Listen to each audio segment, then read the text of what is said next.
Bhagavad Gita Parva, Srimad Bhagavad Gita. This section is so named because it includes the song Celestial, or the Bhagavad Gita, the teachings of Krishna to Arjuna. The section begins with the dramatic news that Bhishma has been killed. When Sanjay tells Dhritarashtra this, Dhritarashtra is astounded, wishing to know how this came to be. After a description of the arrangements for war, the rest of this section is the Bhagavad Gita.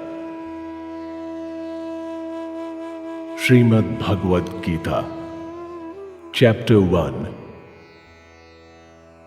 Dhritarashtra asked, O Sanjay, having gathered on the holy plains of Kurukshetra, wanting to fight, what did my sons and the sons of Pandu do? Sanjay said, at that time, on seeing the Pandav soldiers assembled in the battle formation, King Duryodhan went to the preceptor and spoke the following words. O preceptor, look at this great army of the Pandavas assembled in the battle formation by the son of Drupad, your talented student. Here there are courageous warriors with mighty bows, the equals of Bhim and Arjun in battle, Yuyudhan, Virat, Drupad, and other Maharaths, Dhrishtaketu and Chikitan. The valiant king of Kashi, Purujit from the Kunti Bhoj clan, and Shaib, greatest among men, the powerful Yudhamanyu, the brave Uttamoja, the son of Subhadra, the sons of Draupadi, all of them are Maharathas. O best among Brahmins, now you should know the main warriors and leaders in my army. For your knowledge, I am naming them. You yourself and Bhishma and Karna and Kripa, who wins battle, Ashwathama and Vikarna, and the son of Somdat. There are many other brave warriors ready to give up their lives for my sake. All of them are skilled in battle and they are armed with various weapons of attack. The army of ours, protected by Bhishma, is unlimited, but this army of theirs, protected by Bhim, is limited. All of you occupy your respective positions at all the entry points to the army formation. It is Bhishma who must be protected. Creating happiness in his heart, the powerful eldest of the Kuru clan and the grandfather roared loudly like a lion and blew his conch shell. Then suddenly, conch shell and kettle drums, other kinds of drums and trumpets began to blare. That sound became tremendous. Then seated in a great chariot to which white horses were harnessed, Madhava and Pandava blew their divine conch shells. Rishikesh blew the conch shell named Panchajanya, and Dhananjay blew the conch shell named Devdutt. Vrikodar, whose deeds give rise to fear, blew the giant conch shell named Pondra. King Yudhishthir, the son of Kunti, blew the conch shell named Ananta Vijaya. Nakul blew the conch shell named Sughosha, and Sahadev blew the conch shell named Mani Pushpaka. The king of Kashi, with the great bow, and the Maharatha Shikhandi, Drishtadumna, Virat, and Satyaki, who is never defeated, Drupad, the sons of Draupadi, and the mighty armed son of Subhadra. All of them blew their separate conch shells. O Lord of the earth, that tremendous sound echoed in the sky and on the earth and pierced the hearts of those who were on the side of the sons of Dhritarashtra. Then the son of Pandu, with the monkey on his banner, saw the friends of Dhritarashtra thus arranged in battle formation and got ready to use his weapons. O Lord of the earth, he raised his bow and told Rishikesh the following words.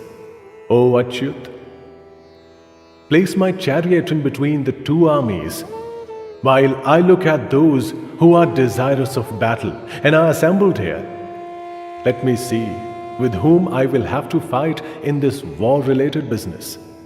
In a desire to do good to the evil-hearted son of Dhritarashtra, they have gathered here, desirous of fighting. I want to see them. O descendant of the Bharata lineage, thus spoken to by Gudakesha, Rishikesh placed that magnificent chariot between the two armies in front of Bhishma, Drona, and all the other rulers of the earth, and said, O Parth, look at those of the Kuru clan who are assembled here. They are parts of fathers and grandfathers, teachers and maternal uncles, brothers, sons, grandsons and friends, father-in-law and well-wishers in those two assembled armies. Seeing them, all the friends and relatives assembled there, the son of Kunti was overcome with great pity, and in sadness uttered the following words. O Krishna, having seen these relatives here, assembled with the desire to fight, my body is going numb and my mouth is going dry. My body is quivering and my body hair is standing up. My skin is burning and the Gandav is slipping from my hands. Oh Keshav, I cannot stand and my mind is in a whirl. The omens that I see are ill ones. I don't see any good that can come from killing one's relatives in a war. Oh Krishna, I don't want victory. Nor do I want the kingdom or happiness. Oh Govinda, what will we do with the kingdom, or with pleasures, or with life itself? Those for whose sake we want the kingdom and pleasures and happiness, they are gathered here in war, ready to give up their lives and their riches. Preceptors, fathers, sons and grandfathers, maternal uncles, fathers-in-law, grandsons, brothers-in-law and other relatives. Oh Madhusudan, I don't want to kill them. Even if they kill me, forget this earth, even for the kingdoms of 3 worlds. O Janardhan, what pleasure will we derive from killing the sons of Dhritarashtra? Although they are assassins, sin alone will be our lot if we kill them. Therefore, we cannot kill the sons of Dhritarashtra with their friends. O Madhav, how can we be happy after killing our relatives? Although their minds are befuddled with greed and they do not see the sin that comes from opposing friends or from destroying the family line. O Janardhan, we can see the sin that comes from destroying the family line. Why should we not have the knowledge to refrain from committing this sin? When the lineage is destroyed, the traditional family dharma is also destroyed. When dharma is destroyed, evil overwhelms the entire lineage. O Krishna, when evil arises, the women of the family become corrupted. O descendant of the Vrishnis, when the women are corrupted, hybrid castes are born. Hybrid castes ensure that the lineage and those who destroyed the lineage both go to hell, because their ancestors fall and are deprived of offerings of funeral cakes and drink. From those sins of those who destroy the lineage and from hybrid castes being generated, the ancient dharma of the castes and dharma of the family are both destroyed. O Janardhan, if the family dharma is destroyed, those men are doomed to spend an eternity in hell. So we have heard. Alas, because of our greed for the kingdom and for happiness, we've got ready to kill our relatives. We are certain to commit a great sin. With me, unarmed and unresisting, if the sons of Dhritarashtra, with weapons in their hands, kill me in battle, that will be better for me." Saying this, in that battlefield, Arjuna sat down in his chariot. He threw away his bow and arrows, his mind overwhelmed with grief.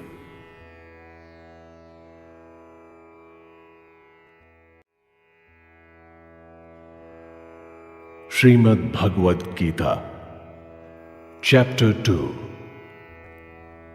Sanjay said, seeing him thus overcome with pity, his eyes filled with tears and struck thus with grief, Madhusudan spoke the following words.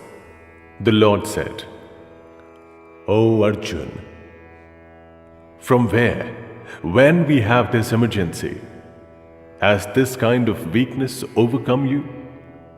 This does not lead to heaven or fame, and characterizes those who are not Aryas. O Partha, give up this weakness. This is not deserving of you. O one who scorches the foes, give up this petty weakness of heart." Arjun said, "O Madhusudan, how will I use arrows to fight in this war against Bhishma and Drona? O slayer of enemies, they are deserving of worship. In this world, it is better to beg for alms than to kill one's respected preceptors.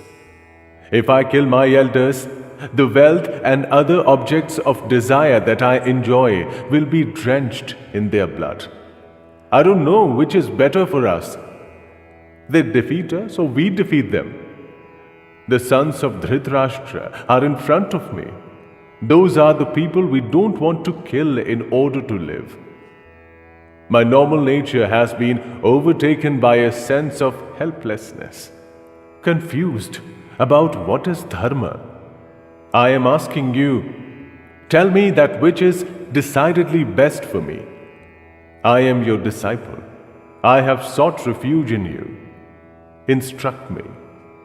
This grief is exploiting my senses, and I don't see what will remedy that, even if I win lordship over the gods or this earth without any enemies and prosperous." Sanjay said, having said this to Rishikesh, Gudakesh, the scorcher of foes, told Govinda, "I will not fight," and fell silent.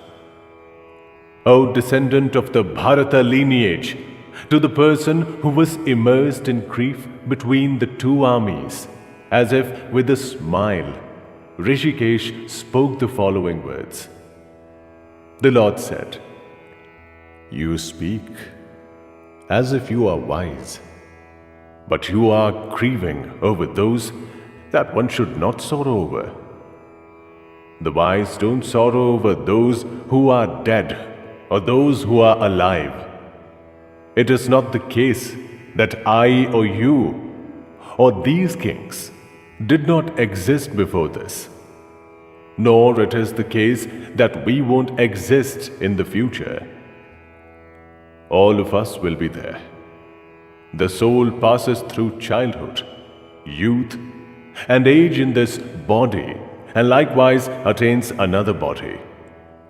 The wise don't get bewildered by this.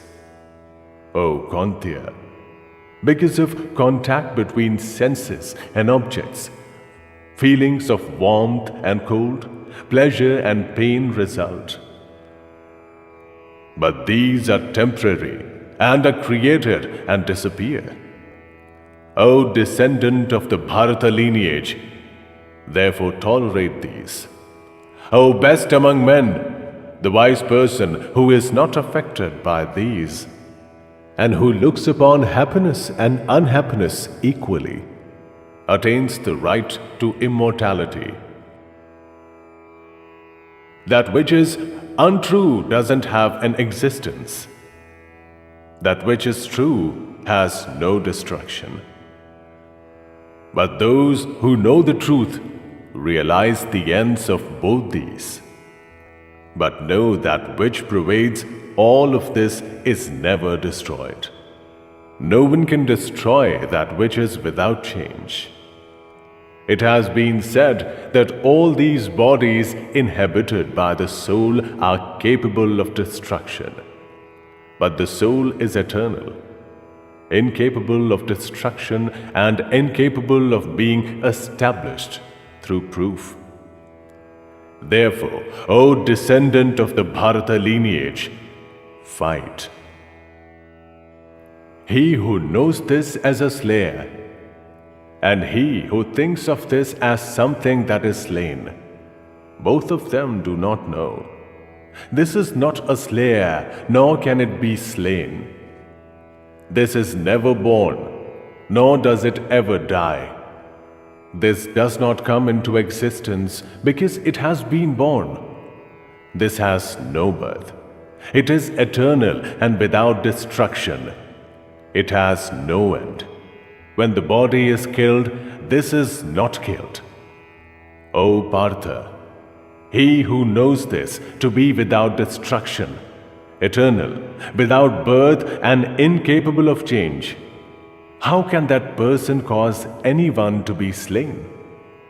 Or how can he slay anyone? Like a person discards worn-out clothes and accepts others that are new, like that, the soul discards worn-out bodies and attains other that are new. Weapons cannot cut this. Fire cannot burn this. Nor can water wet this.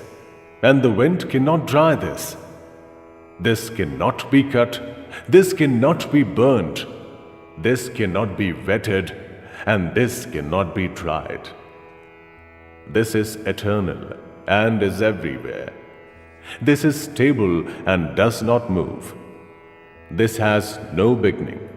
It has been said that this has no manifestation, that this cannot be thought of, and that this has no transformation. Therefore, knowing this to be like that, you should not grieve.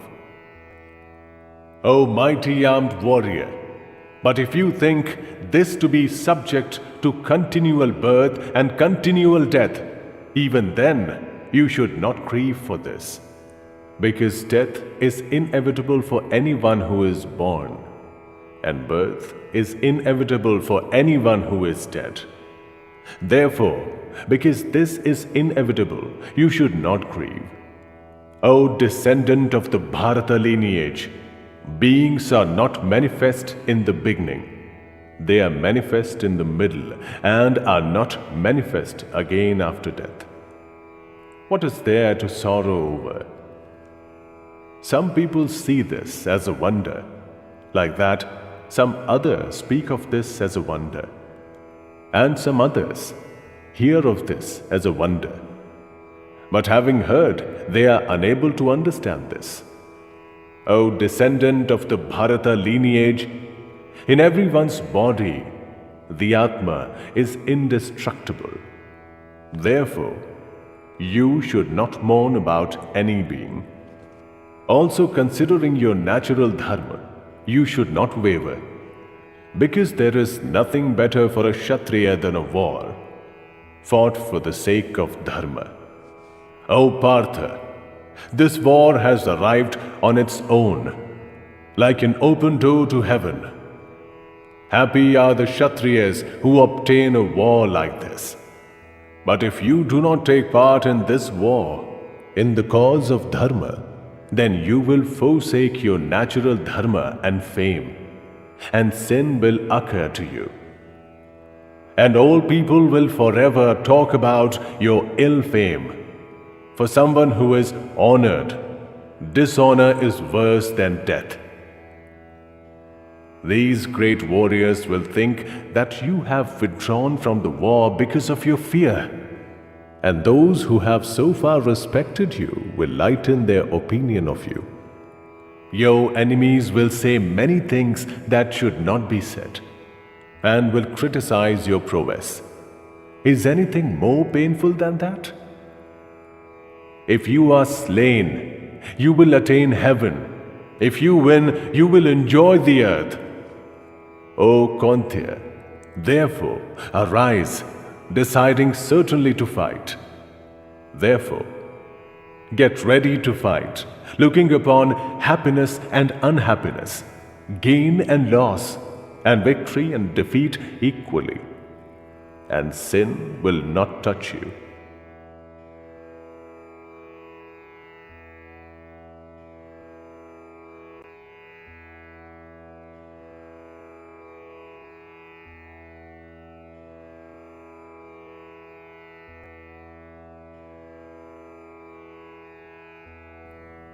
In this, the possibility of effort coming to waste does not exist, nor is there the chance of committing a sin.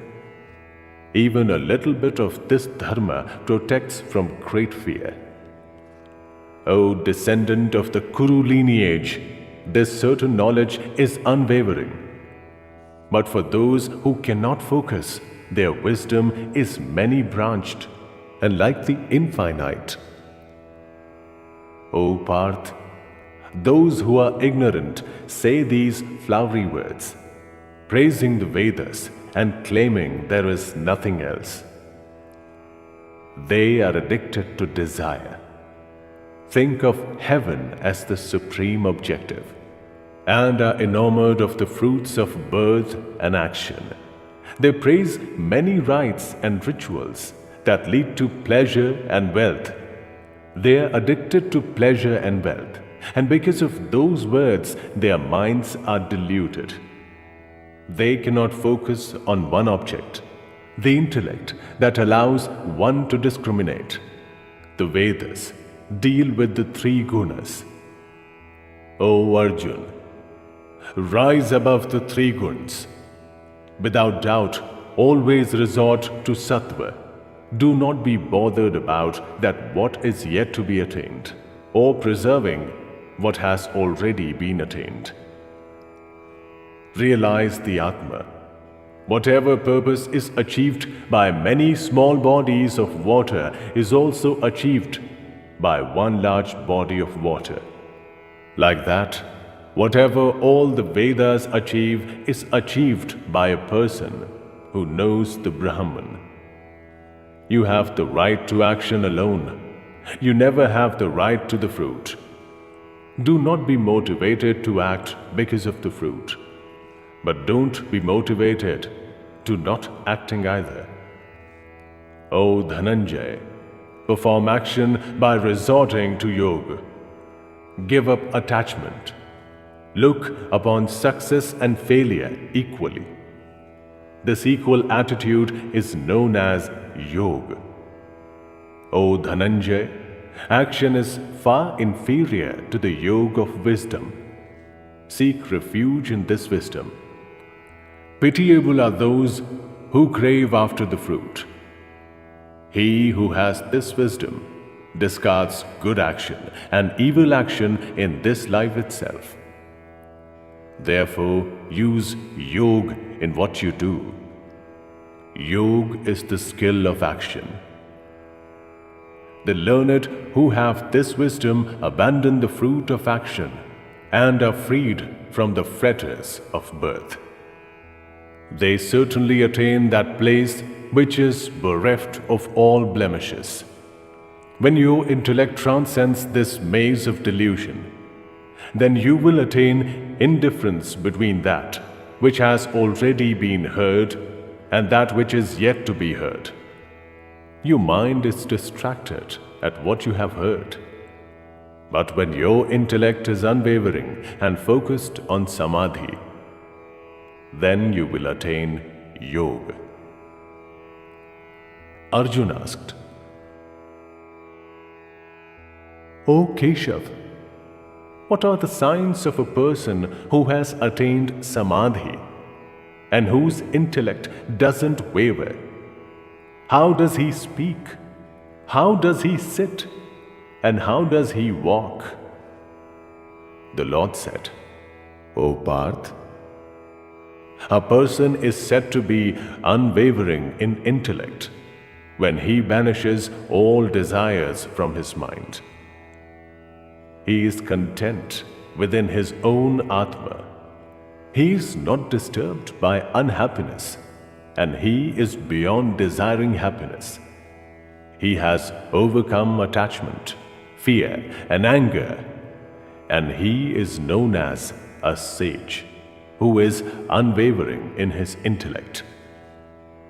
In everything, he has no emotion, regardless of whether something pleasant or something unpleasant has been attained. He is not pleased, nor is he dissatisfied, and in him wisdom is established.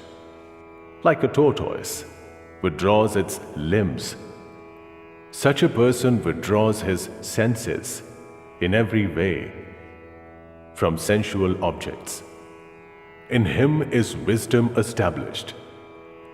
Sensual objects are withdrawn from the body of a person who is starving himself, but not desire. In him, who has seen the Paramatma, even desire is restrained. O Kantya, even if a learned man takes care, the turbulent senses violently steal his mind. He who is devoted to me controls all those and focuses his mind on me. If a person can so control his senses, in him is wisdom established. If a man thinks about sensual objects, this gives birth to attachment about those. From attachment is created desire, and desire gives birth to anger. Anger gives birth to delusion, and delusion leads to confusion of memory. From confusion of memory comes loss of intellect, and loss of intellect results in destruction. But he who has controlled his mind is freed from attachment and hatred. Having used himself to control his senses, he uses these to enjoy objects and satisfy himself. When there is such serenity, in him is eliminated all unhappiness. Because in the mind of someone at peace, wisdom is quickly established. He who has no control has no intellect. He who has no control has no thought. Without thought, there is no peace. How can there be happiness for someone who has no peace? The wind rocks a boat on the water. Like that, the mind follows a sense devoted to objects, and even a single sense robs him of wisdom. O mighty armed one, therefore, he whose senses have been withdrawn from objects in every way, in him has wisdom been steadily established. When it is night to ordinary beings, the controlled person is awake then. When ordinary beings are awake, the sage perceives that as night.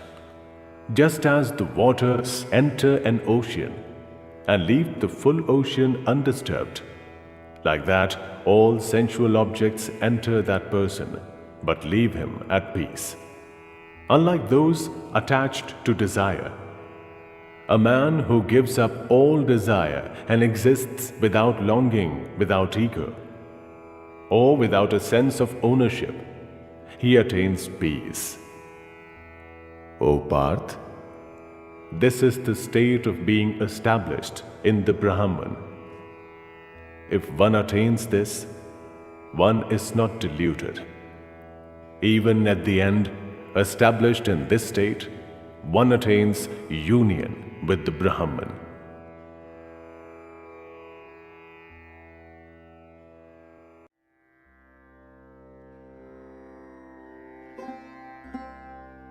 Srimad Bhagavad Gita, Chapter 3. Arjun said, O Janardhan, if in your opinion knowledge is superior to action, then why are you engaging me in this terrible action? These mixed words seem to be confounding my intellect.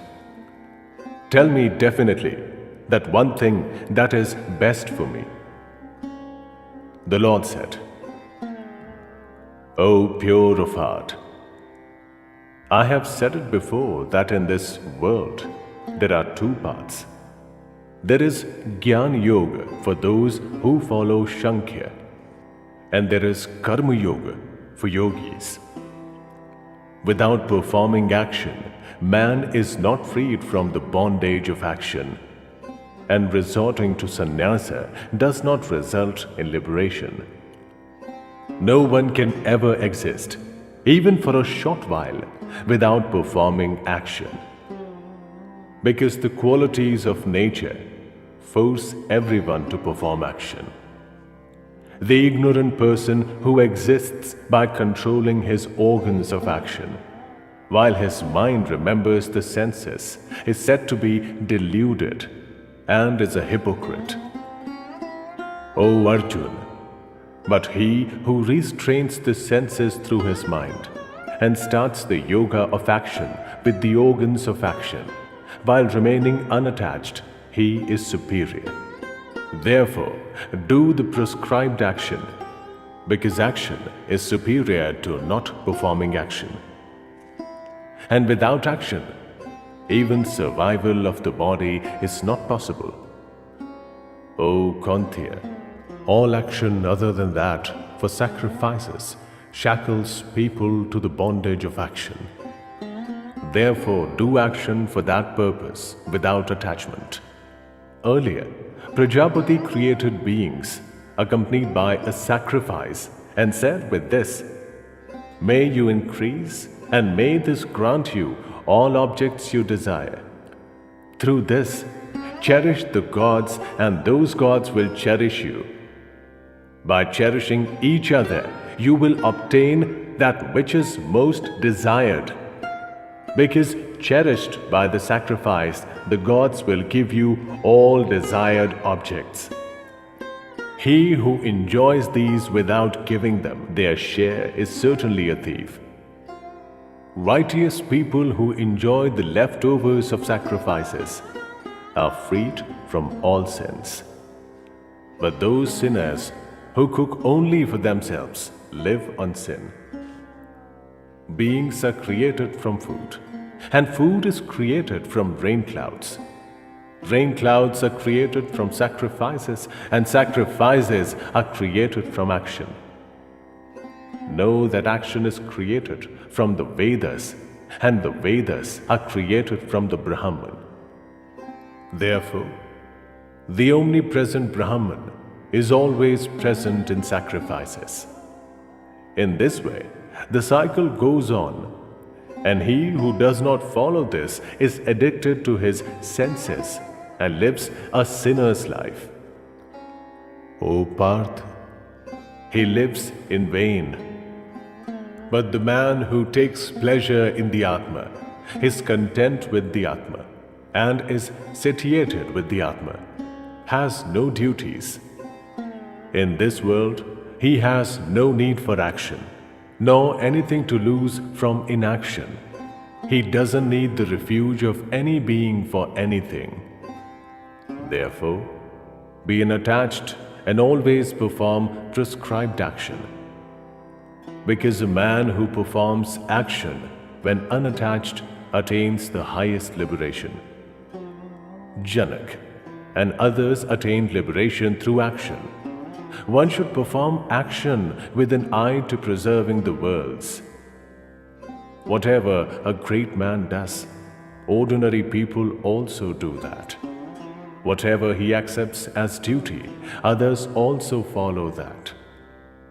O Parth, in the three worlds, I have no duties. There is nothing I haven't attained. There is nothing yet to be attained. Yet, I am engaged in action.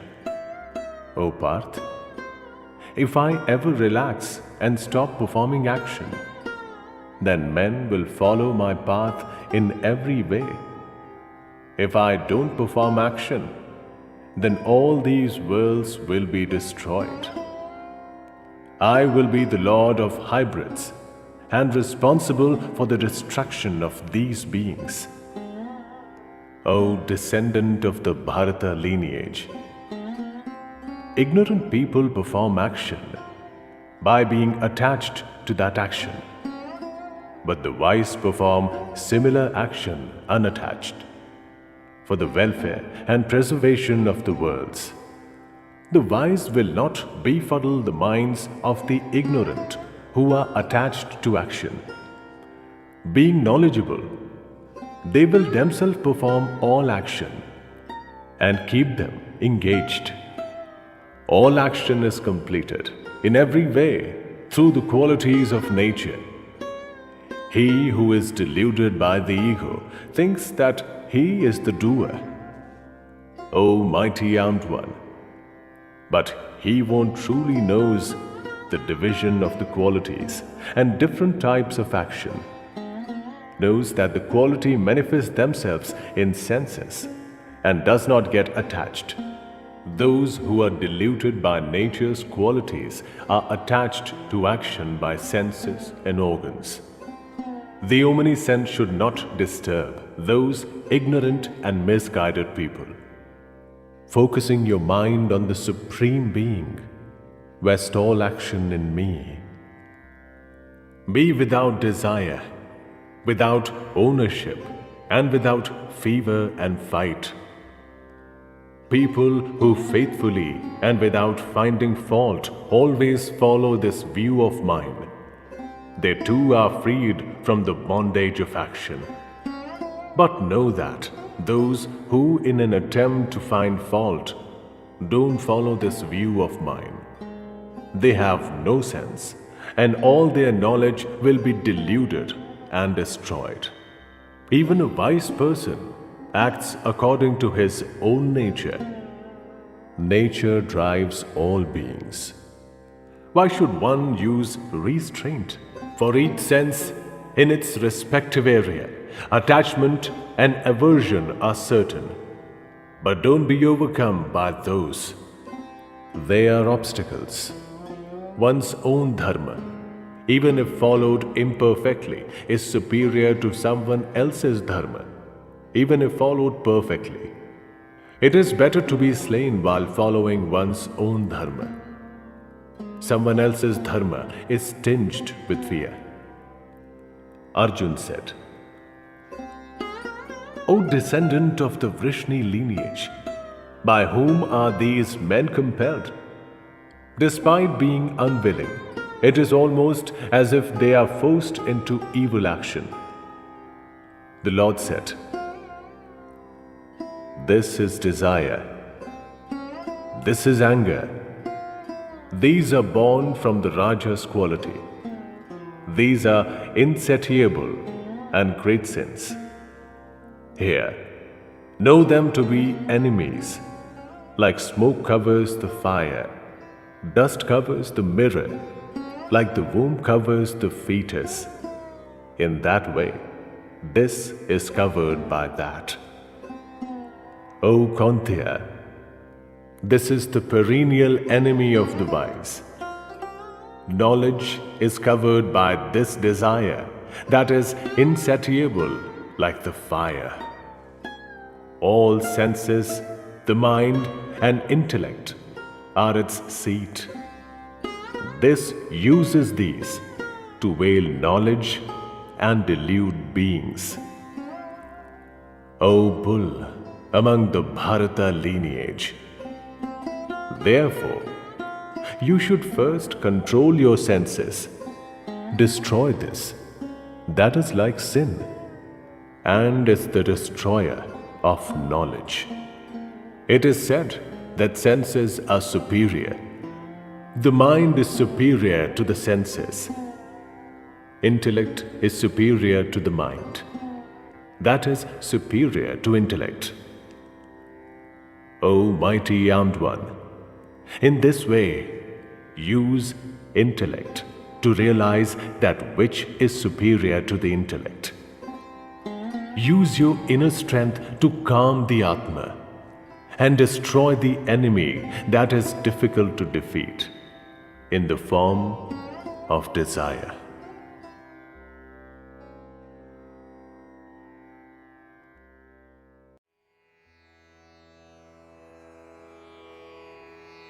Srimad Bhagavad Gita, Chapter 4. The Lord said, I instructed this eternal yoga to Vaivasvat, and Vaivasvat told it to Manu. Manu told it to Ikshvaku. In this way, handed down by tradition, the royal sages knew this. O scorcher of foes, in this world, because of the long passage of time, this yoga has been destroyed. You are my follower and friend. Therefore, today I will tell you that old yoga, because this is excellent and secret knowledge. Arjun said, Your birth was later and Vaivasvat's birth was earlier. How will I understand that you instructed this earlier? The Lord said, O Arjun, many are the births that you and I have been through. I know them all. O scorcher of foes, you know not, I have no birth. I am indestructible. I am the Lord of all beings.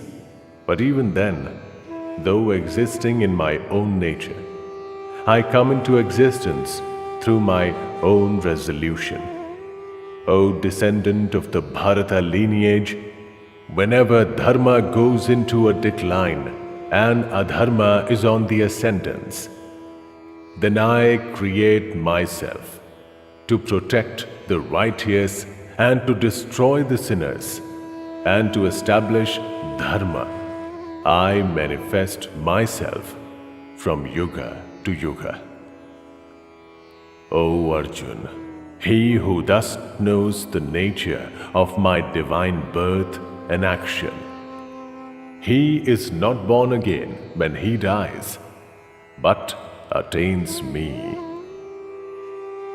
Many purified through the meditation of knowledge have immersed themselves in me and sought refuge in me, discarding attachment, fear, and anger. O Parth, whoever worships me, in whatever way, I entertain them in that way.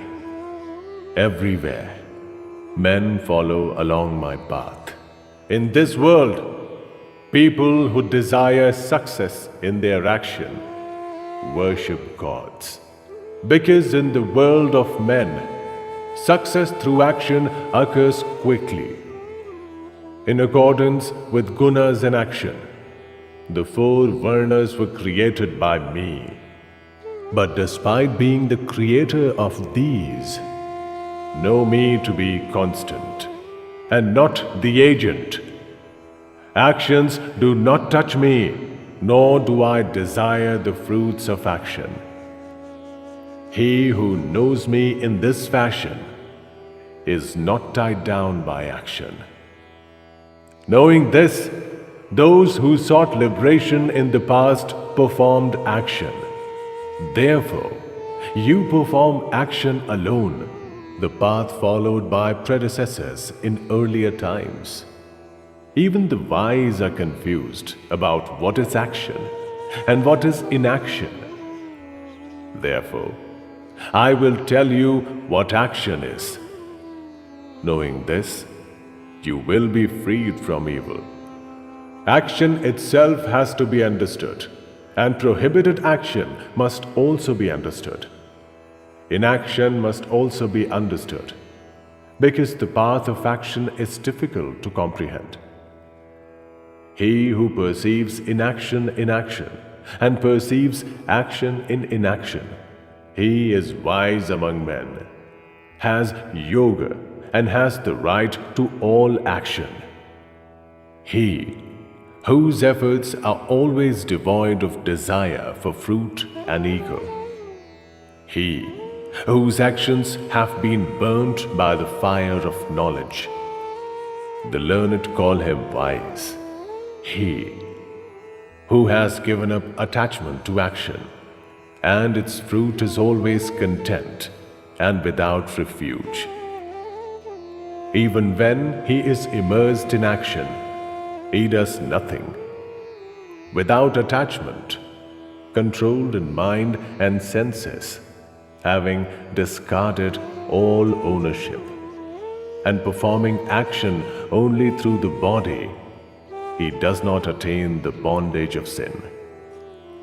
Satisfied with the unsought gains beyond opposites, bereft of envy and regarding success and failure equally, even if he performs action, he is not bound down. Beyond attachment, free and with the mind established in knowledge, when he performs action for a yajna alone, everything is destroyed. The receptacles used for offerings are the Brahmans. The oblations are the Brahman. In the fire, that is the Brahman. The offerer, who is the Brahman, performs the sacrifice. He who sees thus and is immersed in the Brahman in all action attains the Brahman alone as a destination. Other yogis perform divine yajnas. Others use the yajna as an offering to the fire, that is the Brahman. Others offer senses, like hearing, as offerings to the fire, that is self-control. Others offer sounds and other objects to the fire, that is the senses. Others offer all action of the senses, an action of the breath of life, as offerings to the fire of self-control, lit up through knowledge. Some use the yajna of offering gifts. Others use the yajna of penance.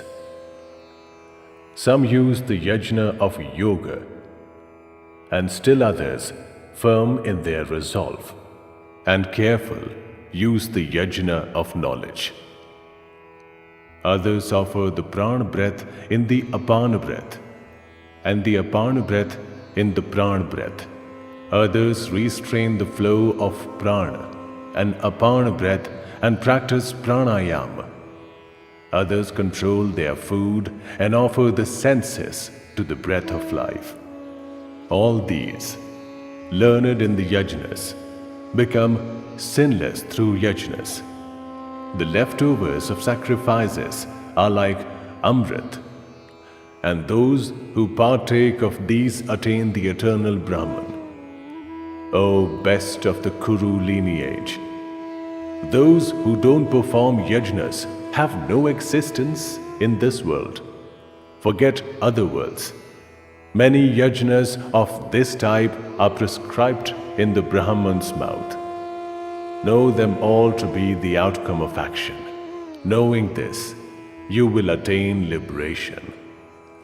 O scorcher of foes, a yajna performed with knowledge is superior to a yajna full of objects.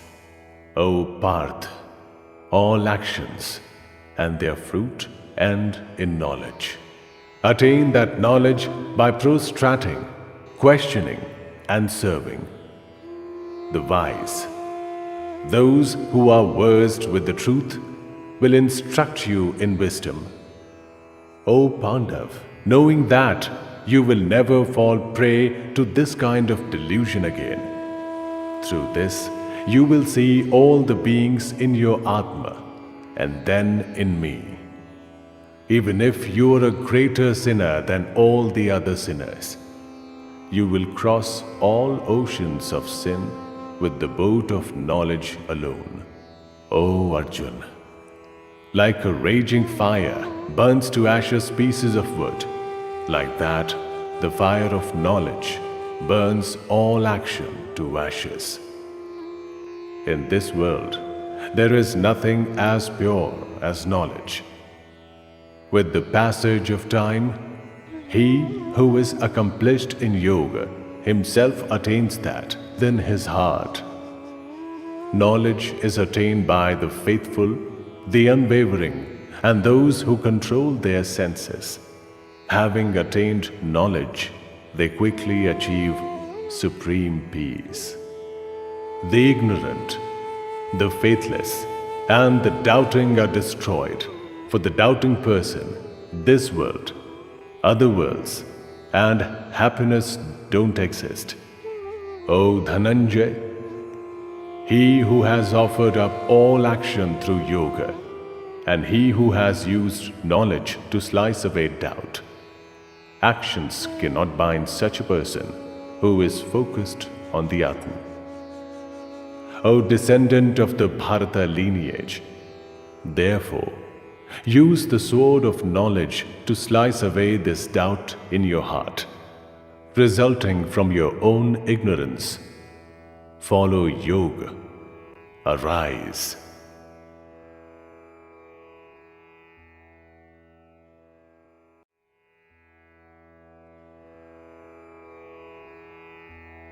Srimad Bhagavad Gita, Chapter 5. Arjun said,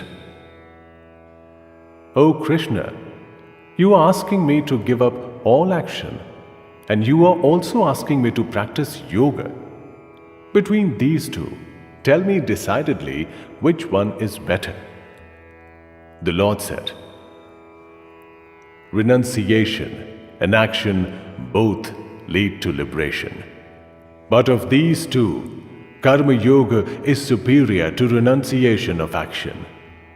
O mighty armed one, he who does not desire and he who does not hate, know him to be a perpetual sannyasi. Freed from opposites, he is happily freed from bondage. The ignorant, not the wise, speak of renunciation and action as distinct. If one of these followed properly, the fruits of both result. Whatever place is attained by the followers of knowledge is also attained by those who practice action. He truly sees, who sees renunciation and action as identical. O mighty armed one, without action, renunciation is only the cause of unhappiness.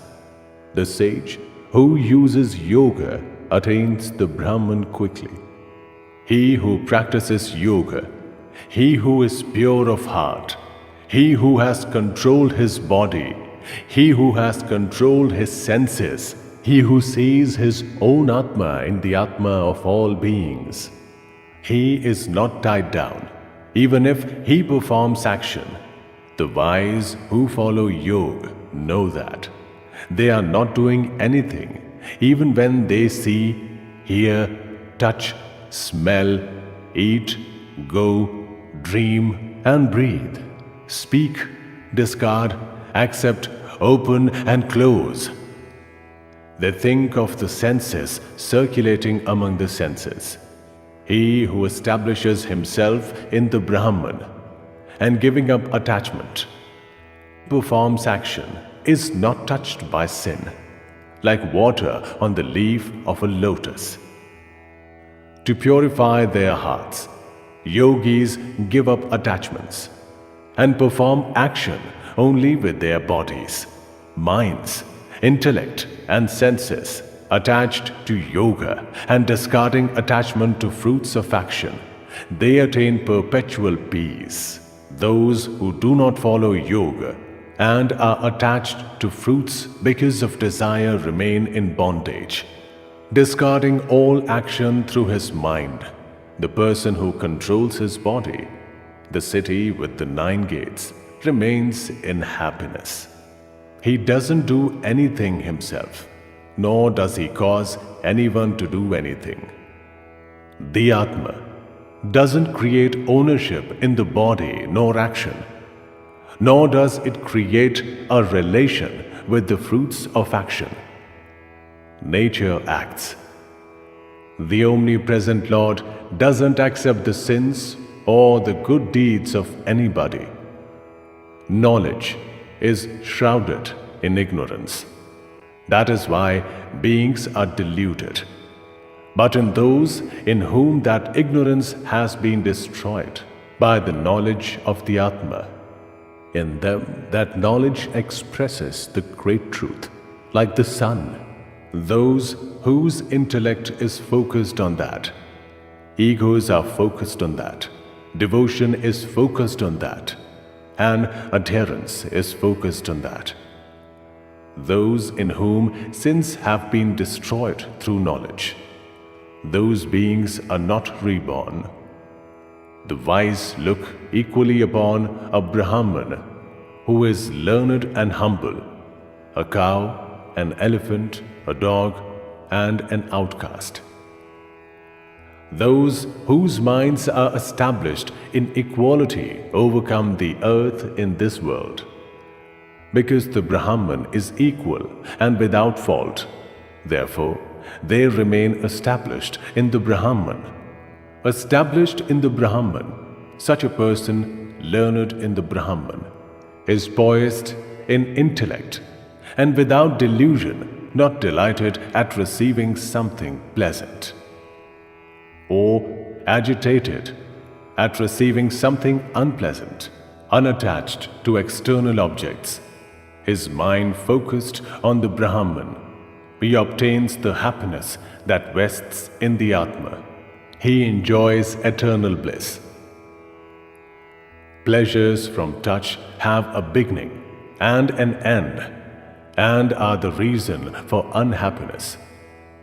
O Kaunteya, the wise person does not obtain pleasure from these.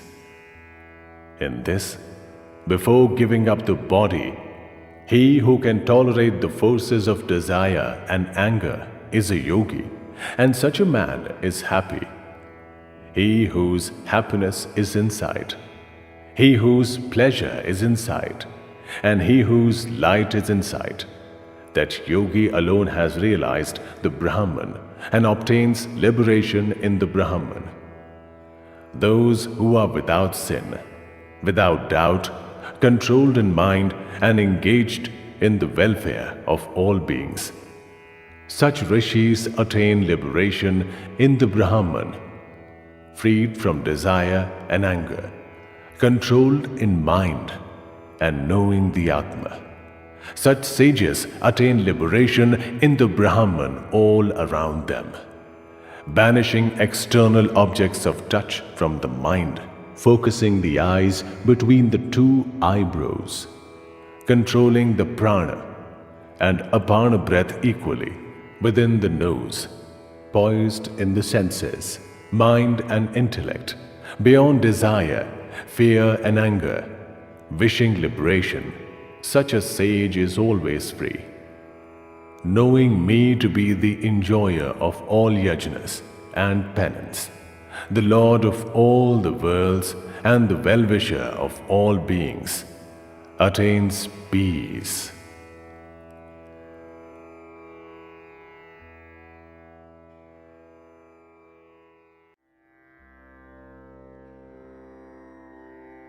Srimad Bhagavad Gita, Chapter 6.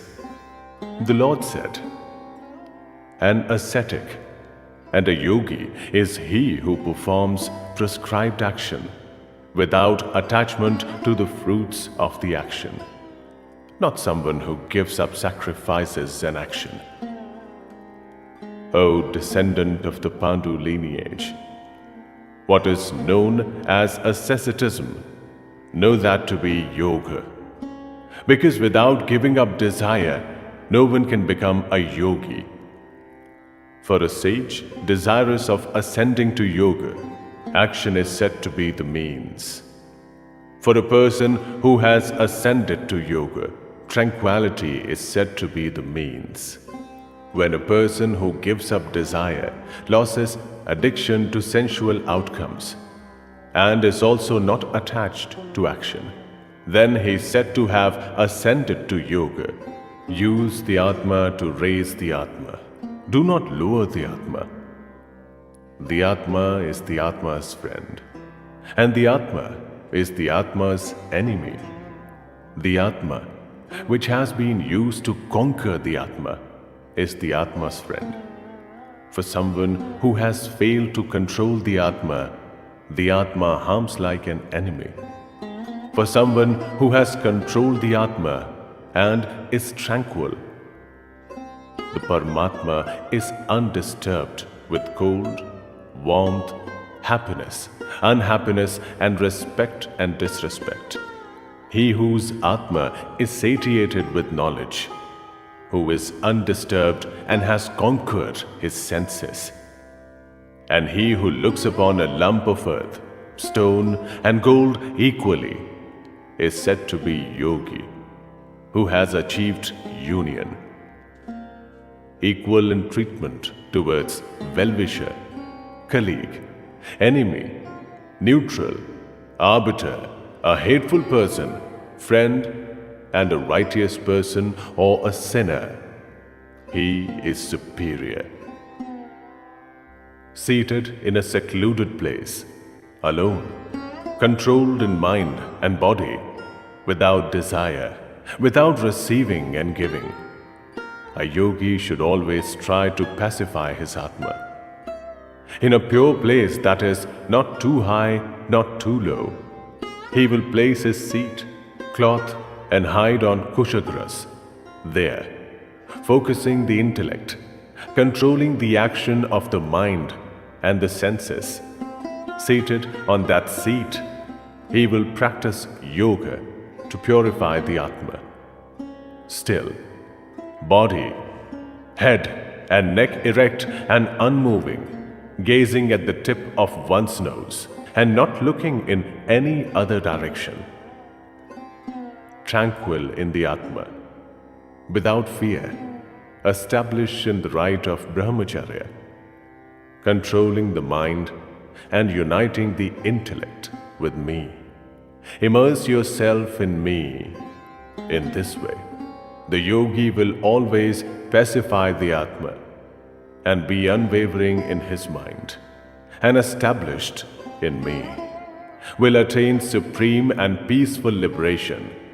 O Arjun, he who eats too much cannot achieve yoga, nor he who doesn't eat at all, nor he who sleeps too much or stays awake too much.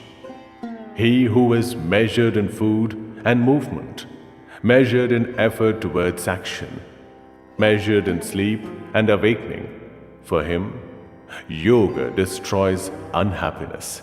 When the intellect is specially controlled and established in the Atma, in that situation, indifferent towards all desire, yoga is said to have been achieved.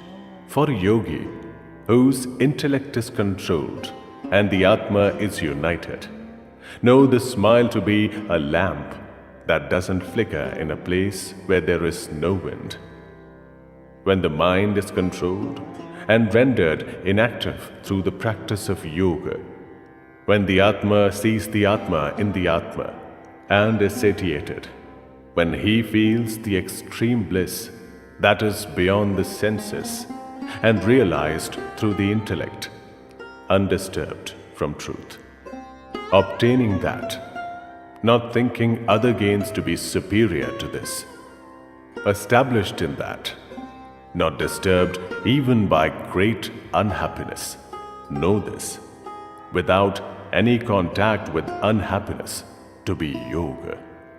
Without hopelessness, one must practice that yoga with perseverance, forsaking in entirety all desire that results from wishes, using the mind itself to restrain the senses from everything, using concentrated intellect to gradually withdraw, establishing the mind in the Atma and thinking about nothing, withdrawing from whatever the fickle and restless mind weaves towards, withdrawing it from that, bring it under the control of the Atma, tranquil in mind, having pacified the Rajas quality without sin, having attained the Brahman, the yogi achieves supreme happiness. Like that, always concentrating on the Atma, The pure yogi easily obtains intense bliss from proximity to the Brahman. The person immersed in yoga looks on everything equally and sees the Atma in all beings, and all beings in the Atma. He sees me everywhere and everything in me. I am never invisible to him, nor is he invisible to me. He is based in equality and worships me. I, who am present in everything, wherever that yogi is, he is established in me. O Arjun, he who compares with his own self and regards happiness and unhappiness in everything equally, that yogi is supreme according to me. Arjun said, O Madhusudan, because of restlessness, I don't see the yoga based on equality that you have propounded as permanent. O Krishna, the mind is restless and the senses strong and firm.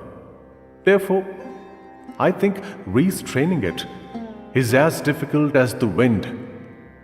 The Lord said, O mighty armed one, there is no doubt that the mind is restless and difficult to control. But O Kuntya, through practice and detachment, it can be restrained. My view is that yoga is difficult for someone whose mind is uncontrolled. But it is possible to achieve for someone whose mind is controlled and who makes special effort. Arjun said, O Krishna, a person who has faithfully practiced yoga but later becomes careless and his mind deviates from yoga cannot achieve liberation through yoga. What happens to him? O mighty armed one, distracted from the path of attaining the Brahman, such a wavering person is dislodged from both. Like a torn cloud, doesn't he perish? O Krishna, I have this doubt that only you can completely eliminate, because there is no one other than you who can remove this doubt. The Lord said, O Parth, in this world, nor in the other world, is there any destruction. Because, O son, a person who acts well never comes to grief. He who has deviated from the path of yoga attains the worlds of the righteous and dwells there for many years. Thereafter, he is born in a righteous and wealthy household, or he is born in the family of wise yogis. But such birth is very rare in this world. O descendant of the Kuru lineage, in that birth, obtains that intelligence about liberation from an earlier birth, and thereafter strives again for liberation. Because of that earlier practice, is almost involuntarily attracted. A person who seeks yoga transcends the Vedas, striving harder than on that earlier occasion. Pure in heart, the yogi obtains liberation after many lives and later achieves the supreme objective. The yogi is superior to those who practice austerities, superior to a learned, superior to those who perform action. That is my view. O Arjun, therefore become a yogi. My view is that he who is devoted and worships me, with his self immersed in me, is the most accomplished among all yogis.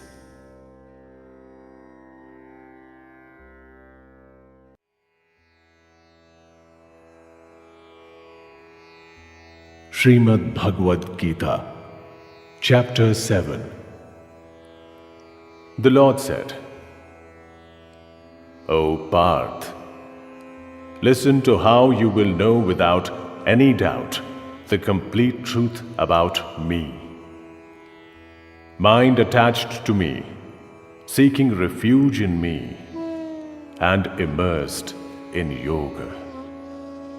I will completely tell you about the knowledge with self-realization, knowing that there is nothing more remaining to know. Among thousands of men, rarely one tries for liberation. Among those who try for liberation, perhaps one gets to know my true nature. Earth, water, fire, air, sky, mind, intellect, and ego. These are the 8 parts of my nature. These are inferior nature. O mighty armed one, besides this, know my superior and other nature, that is, the essence of living beings. The universe is held up by this. Know all matter to be born from these. I am the reason for the creation of the entire universe and its destruction. O Dhananjay, there is nothing superior to me. Like jewels on a string, all this is threaded in me. O Kauntya, in the water, I am the sap. In the sun and the moon, I am the radiance. In all the Vedas, I am the Om syllable. In the sky, I am the sound. In humans, I am manifest as prowess and as pure fragrance in the earth. I become energy in the fire, life in all living beings. I become austerity in ascetics. O Parth, know me to be the eternal seed of all beings. I am intellect in the intelligent. I become energy in those who are energetic. O bull among the Bharata lineage, I am strength without desire and without attachment in those who are strong.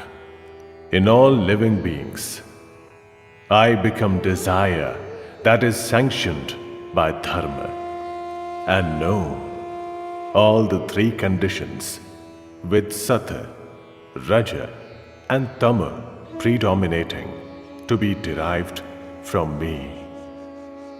I am not in them, they are in me. The entire universe is diluted by these 3 gunas and the resultant conditions, and is not able to know me, who is above these without change. It is indeed difficult to overcome this divine aspect of mine, immersed in gunas. Those who seek refuge in me alone, they are able to overcome this Maya.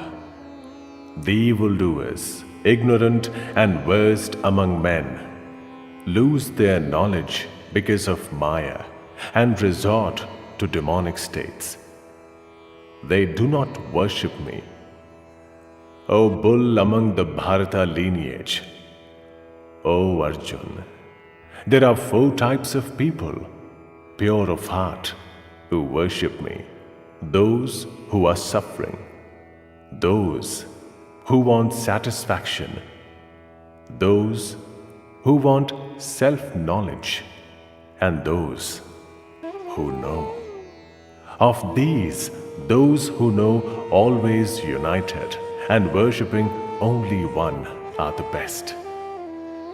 I am extremely beloved by one who knows, and he is only my beloved.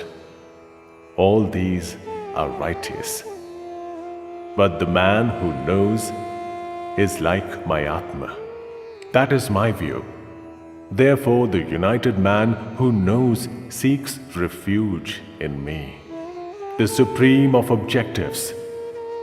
After many births are over, he attains the knowledge that Vasudeva is everything and attains me. Such great souls are extremely rare. Those whose knowledge has been dropped by those desires, according to their own nature, follow prescribed rites to worship other gods. Whatever form a devotee wishes to worship faithfully, in whatever way, in that and that, I make the faith firm and unwavering. With that faith, whatever form is worshipped, and whatever fruits are obtained as a result, are actually bestowed by me alone. The fruits of those who have little intellect come to an end. Worshippers of gods attain the gods. My devotees attain me. Those who are ignorant don't realize my supreme and unchanging nature and think of me, the one who is unmanifest as manifest, shrouded in my powers of yoga and maya. I am not evident to everyone. I am not born and am without change, but the ignorant world doesn't know me. O Arjun, I know all beings in the past, the present, and the future, but no one knows me.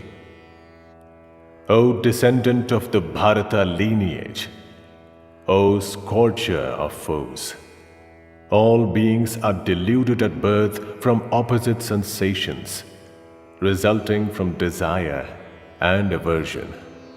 But those whose sins have been overcome, and those who are virtuous in action, they are freed from the delusion of opposite sensation and worship me, firm in their vows. Those who want to know about the Brahman, about the individual Atma, and about action in its entirety. Those who know me as the one who underlies all beings, all gods, and all yajnas, right till the time of death. Their mind is fixed on me, and they know me.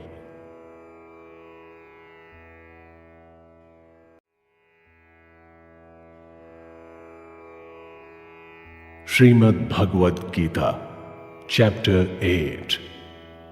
Arjun asked, O Supreme among men, what is that Brahman? What is the individual Atma? And what is action? What is said to underlies all beings, and what is said to underlies all gods? O Madhusudan, who underlies all yajnas in this body, and how? By those who can control their Atma. How are you known at the time of death? The Lord said, the indestructible Brahman is the Supreme Spirit, and its inhabitation of individual beings is called Adhyatma. Action is the offering that leads to the creation and sustenance of all beings. O Supreme among those who possess bodies, perishable elements are Abhibhuta, and the Purusha is Adhideva. In this body, I myself am Adhiyajna. At the time of death, he who remembers me gives up his body and leaves.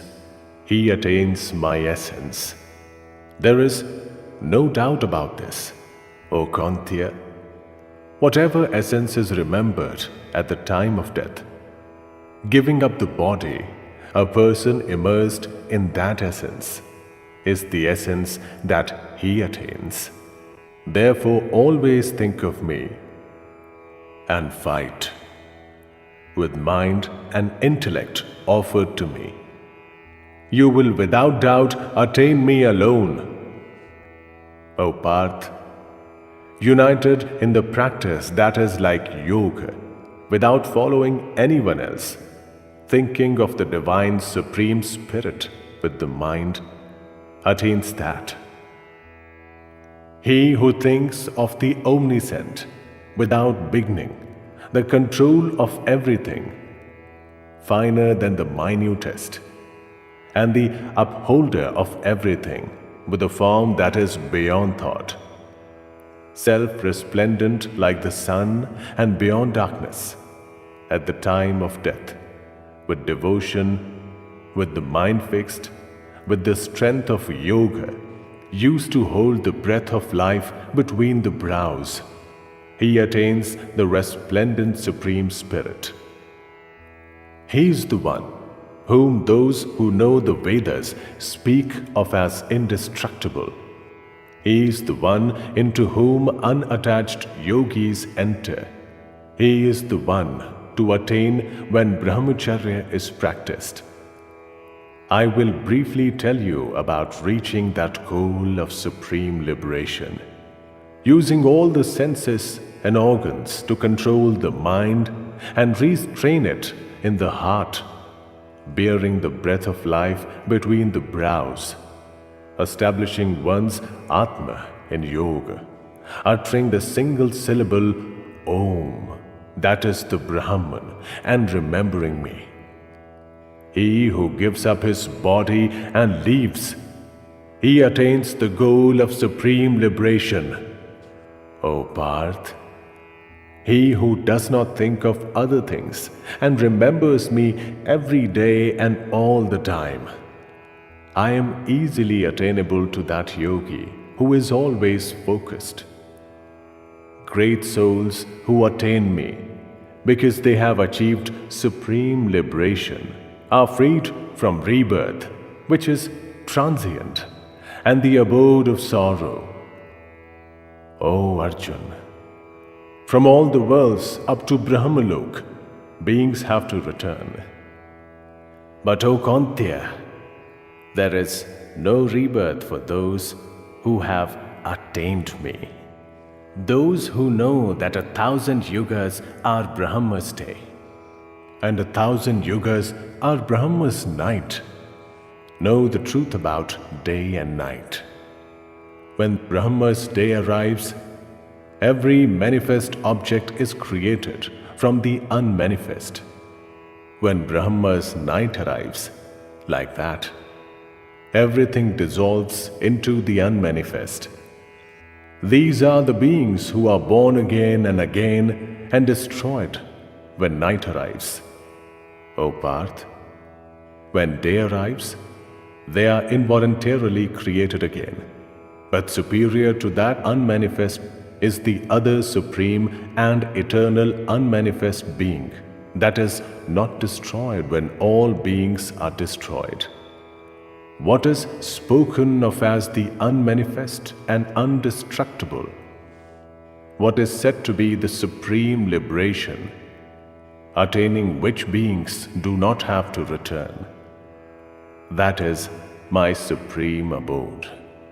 O Parth, all beings are established in that, and by that is everything pervaded. That supreme Purusha can only be attained through unwavering devotion. O bull among the Bharata lineage, I will now tell you about the road, which, if traversed, doesn't lead to yogis being reborn, and about the road, which, if traversed, leads to rebirth. The resplendence of the fire, the day, the bright half of the lunar month, the 6 months when the sun heads north. Along that path, those who worship the Brahman attain the Brahman. Smoke, night, the dark half of the lunar month, and the 6 months when the sun heads south.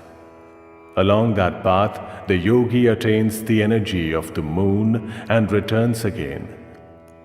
In this world, these two paths of light and darkness are said to be eternal. One leads to non-return and the other leads to return. O Parth, knowing these two paths, a yogi is never deluded. O Arjun, therefore, at all times resort to yoga, knowing the prescribed good fruit that occurs from knowledge of the Vedas, yajnas, practice of austerities, and donation of alms. The yogi transcends all these and attains the supreme and original abode.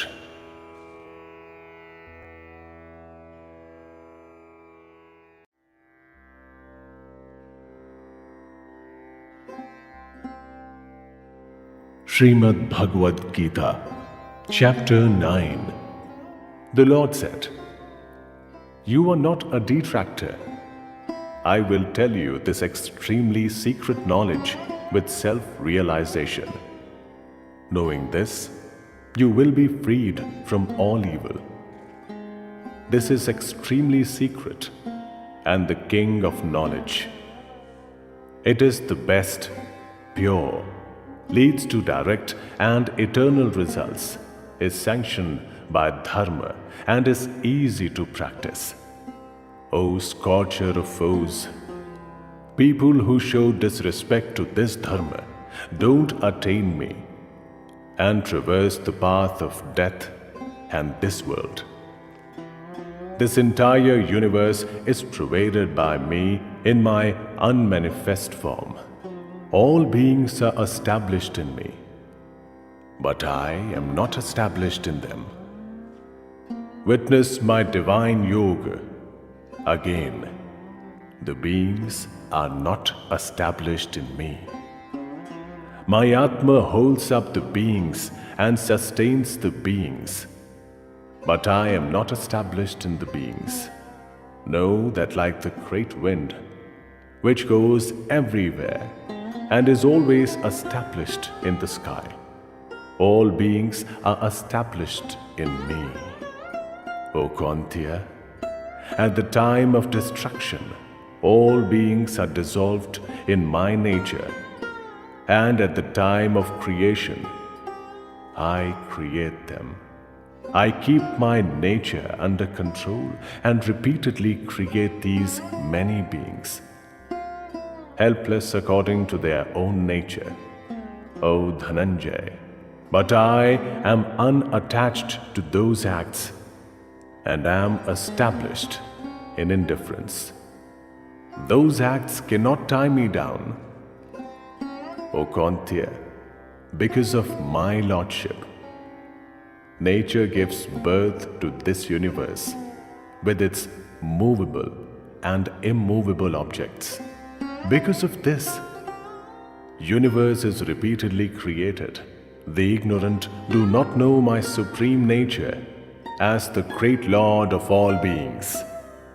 They show disrespect to me as someone who has adopted a human form. Their desire is fruitless. Their action is fruitless. Their knowledge is fruitless. Their minds waver, and their deluded nature is ruled by demonic qualities.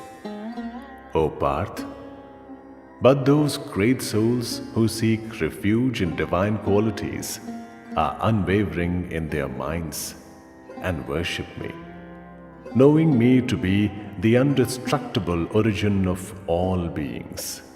Careful and firm in their rites, they faithfully offer obeisance and always sing my praise, always focused on worshipping me.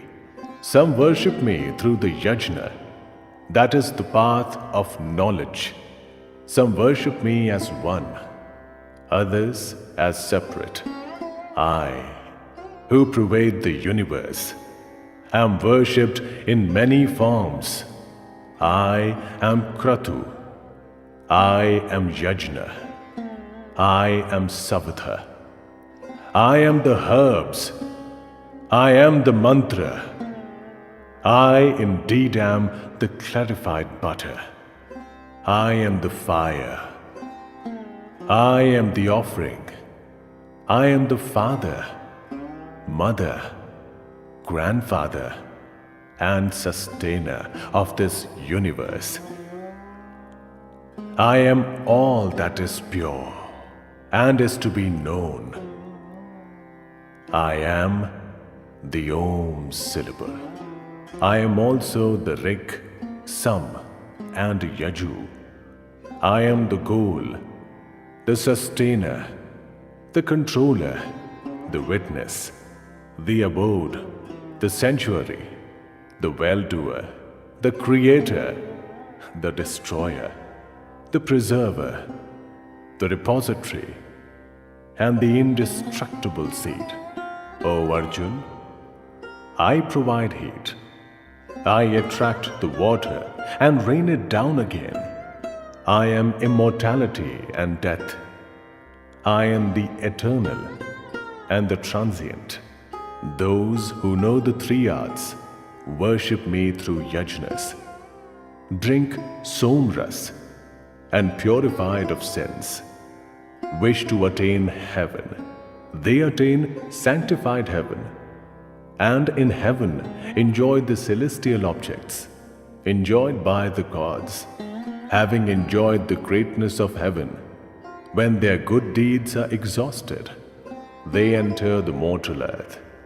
In this way, the practitioners of the three dharmas, followers of desire, go back and forth. Those who worship me, minds focused on me alone and always immersed in me, I preserve for them what has been attained and what is yet to be attained. O Kauntya, those with devotion who faithfully worship other gods, they too worship me alone. But not in the indicated way, because I alone am the receiver of offerings and the granter of fruits at all yajnas. But they do not know my true nature, and therefore are cast down. Those who worship the gods attain the gods. Those who worship the ancestors attain the ancestors. Those who worship the elements attain the elements, and mine attain me. He who faithfully worship me with a leaf, a flower, a fruit, or water, from that pure-hearted person, I gladly accept those faithful offerings. O Kauntya, whatever you do, whatever you partake, whatever you offer, whatever you donate, whatever you meditate, offer that to me. In this way, you will be freed from the bondage of fruits of righteous and evil action. With yourself in the yoga of sannyasa, freed, you will attain me. I am the same to all beings. I have no one I hate, nor anyone I love.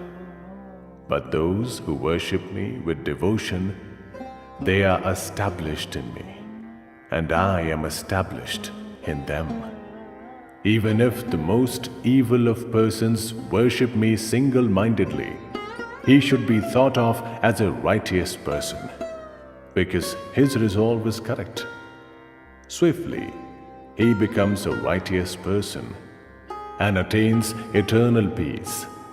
O Kauntya, my worshippers are never destroyed. This you can vouch for, O Parth. Even those who are of evil birth, women, Vaishya and Shudra, having sought refuge in me, they will certainly attain supreme liberation. There is no need to repeat about pure Brahmins and devoted Rajarishis.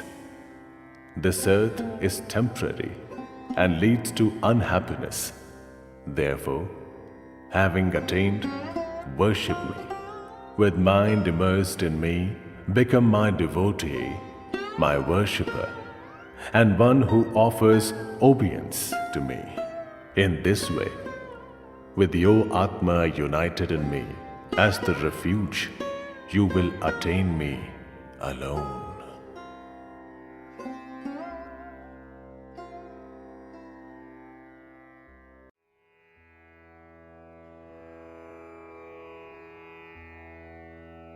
Srimad Bhagavad Gita, Chapter 10. The Lord said, O mighty armed one, listen once more to my supreme words. These are pleasing you, and for your welfare I am saying this. The host of gods does not know of my origin, nor do the Maharishis. Because in every way I am the original cause of the gods and the great sages. He who knows me as without origin and without birth and as the greatest Lord of the worlds is freed from delusion among men and freed from all sins, intellect, knowledge, freedom from delusion, forgiveness, truthfulness, control over the senses, control over thoughts, happiness, unhappiness, creation, destruction, fear, and freedom from fear, non-violence, equality, satisfaction, austerity, donations, fame and lack of fame. All these states of beings indeed owe their origin to me. The seven great sages, the four who came before them, and the Manus owe their origin to me and were created from my resolution.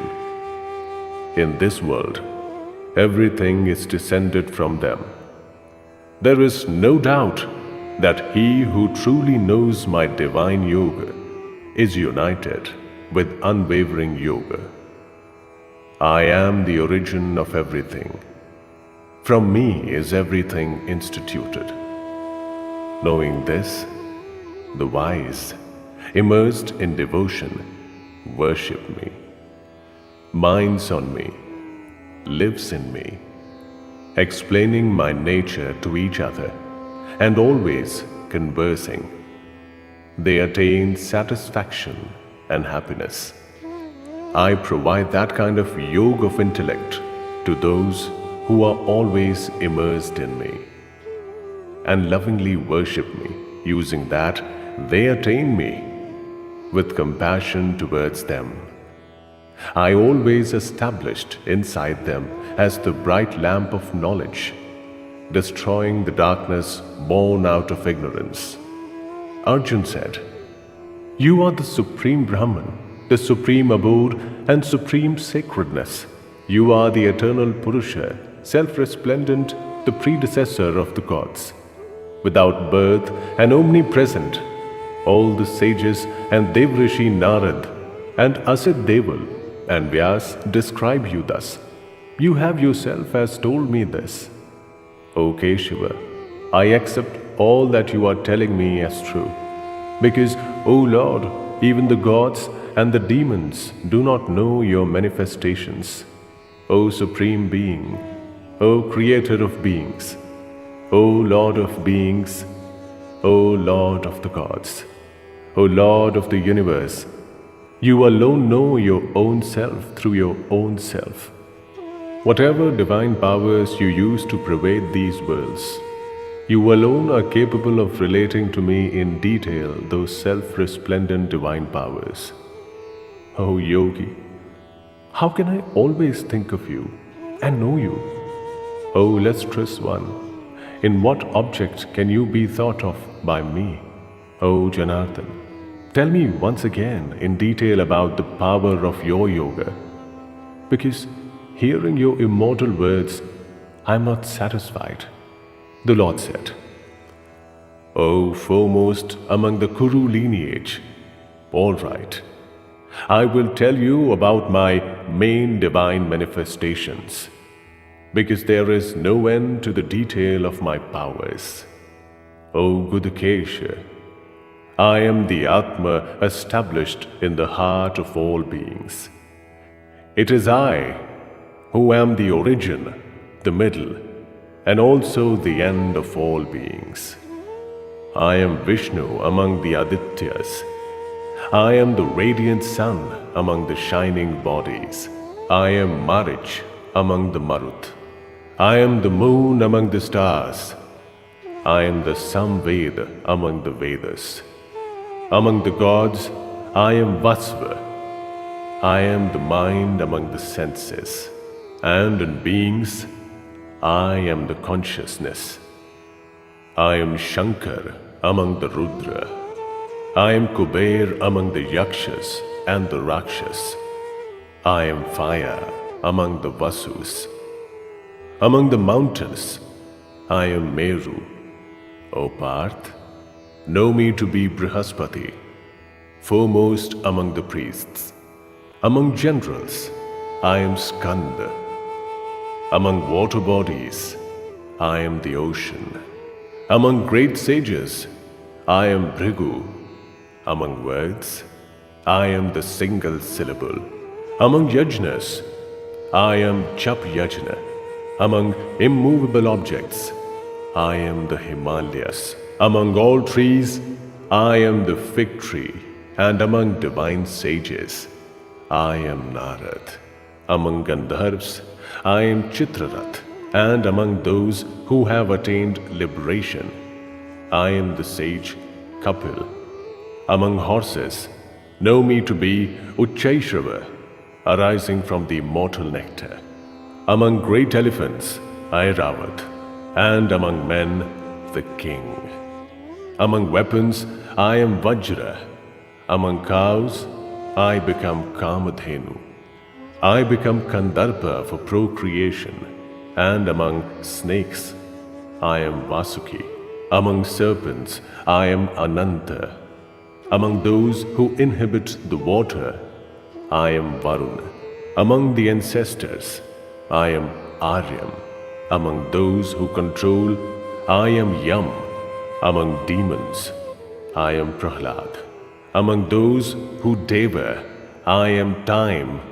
And I am the lion among animals. Among birds, I am the son of Vinatha. Among those that purify, I am the wind. Among those who bear weapons, I am Ram. Among fish, I am the shark. And among rivers, I am Jahnavi, O Arjun. I alone am the beginning, the end, and the middle of all created objects. Among all forms of knowledge, I am knowledge of the self. Among debaters, Veda. Among letters, I am the letter A. Among different forms of samas, I am Dvanda. Indeed, I am indestructible time. My face is in every direction. I am the controller of destiny. I am death that robs everything, and I am the origin of the future. Among women, I am fame, prosperity, speech, memory, intellect, fortitude, and forgiveness. In the Samved, I am Brihatsam. Among meters, I am Gayatri. Among months, I am Margashirsha. Among seasons, I am Kusumakra. I am gambling among those who wish to cheat. I am energy in the energetic. I am victory, preservance. I am the Sattva quality in the righteous. I am Vasudeva among the Vrishnis. I am Dhananjay among those of the Pandu clan. I am Vyas among the sages. Among the wise, I am the wise Ushansa. I am Danda among those who rule. I am strategy for those who wish to win. Among secret subjects, I am silence. I am knowledge among the wise. O Arjun, whatever the seed of origin of every being, that is me alone. There is nothing movable or immovable that can come into being without me. O scorcher of foes, there is no end to my divine glory. Whatever I have started of this expanse of glory is only a brief indication. Know that whatever object is glorious, prosperous, or indeed extremely powerful, that has originated from a part of my energy. O Arjun, but what is the need to know all these details? I am established, holding up this entire universe with only a part of me.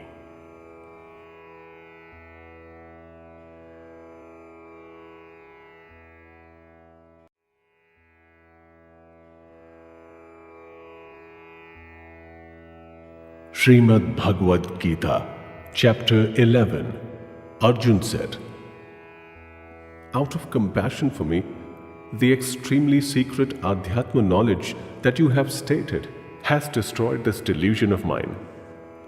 O one with the eyes like lotus leaves, From you I have heard in detail about the creation and destruction of all beings. and also your eternal greatness.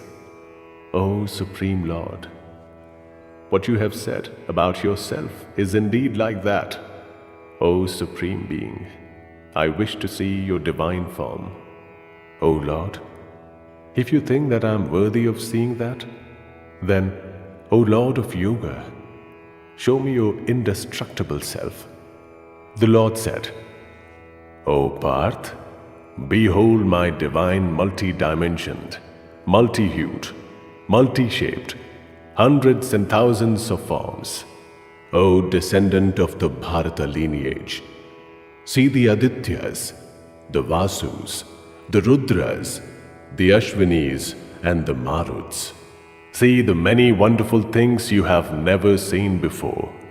O Godakesh, in my body, in one place, see the entire universe, with all that is movable and immovable. Also see today whatever else you want to see. You will not be able to see me with your own eyes. Therefore, I am giving you divine sight. Witness my divine glory." Sanjay said, "O King, having said this, Hari, the great Lord of Yoga, then showed Parth the divine and supreme form, with many mouths and eyes, with many miraculous things to see, adorned in many resplendent ornaments, with many divine weapons raised, with divine garlands and clothing, anointed with divine fragrances, extremely wonderful everywhere, resplendent, infinite, with faces in every direction. If the brilliance of 1,000 suns simultaneously rises in the sky, then that brilliance can rival the brilliance of that great soul."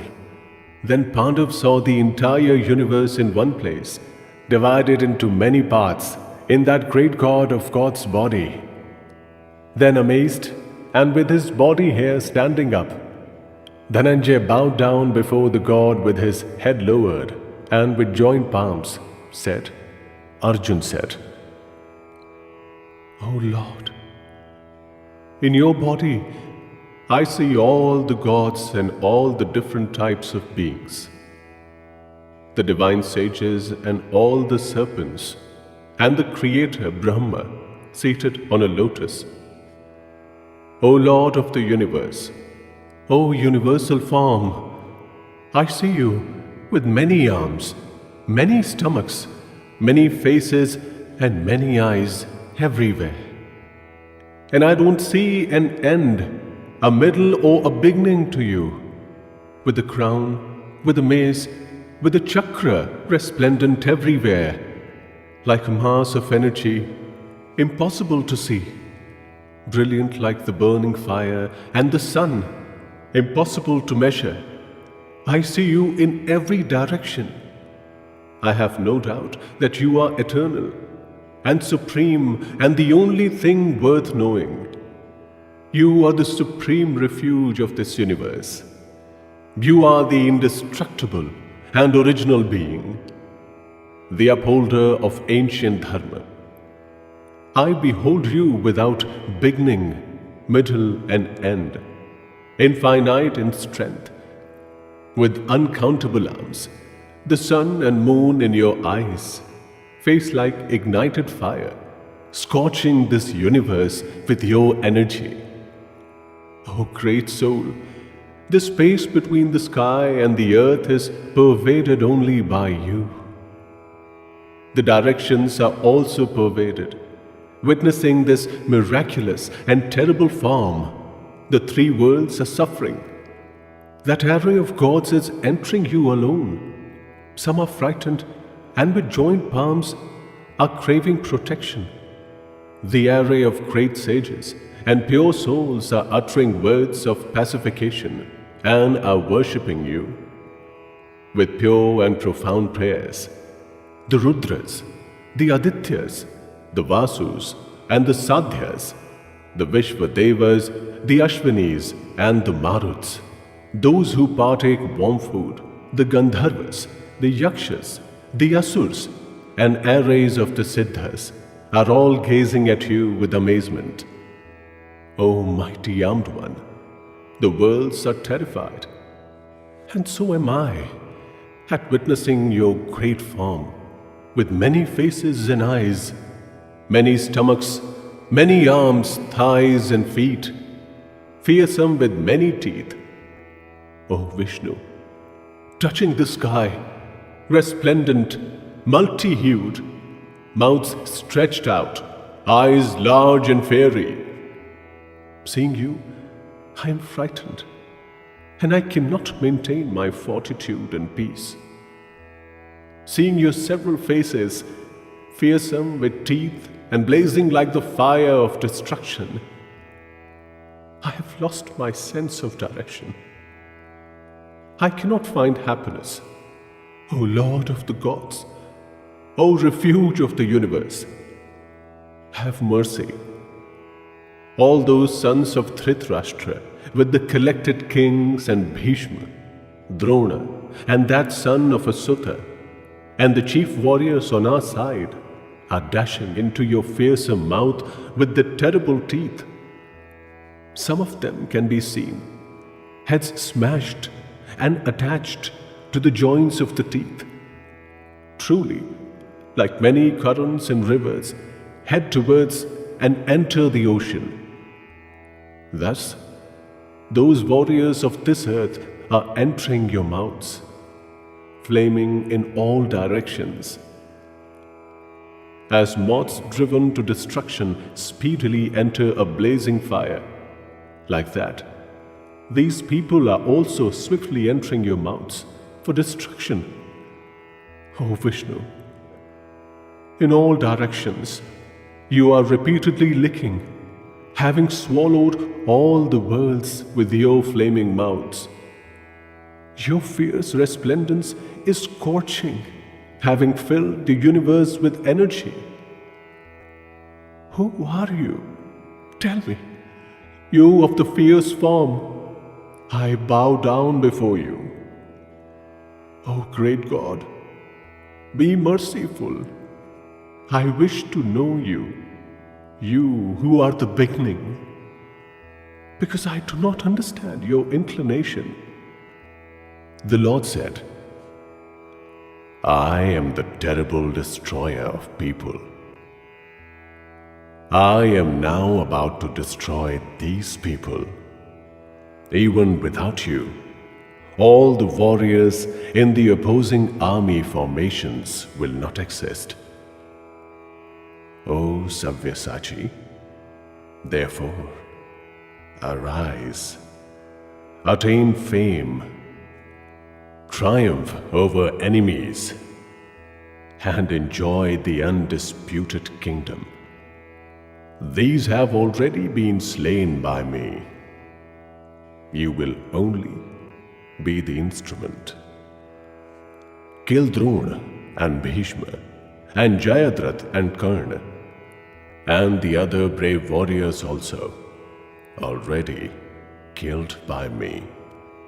Don't be apprehensive. You will be able to triumph over enemies in battle. Fight. Sanjay said.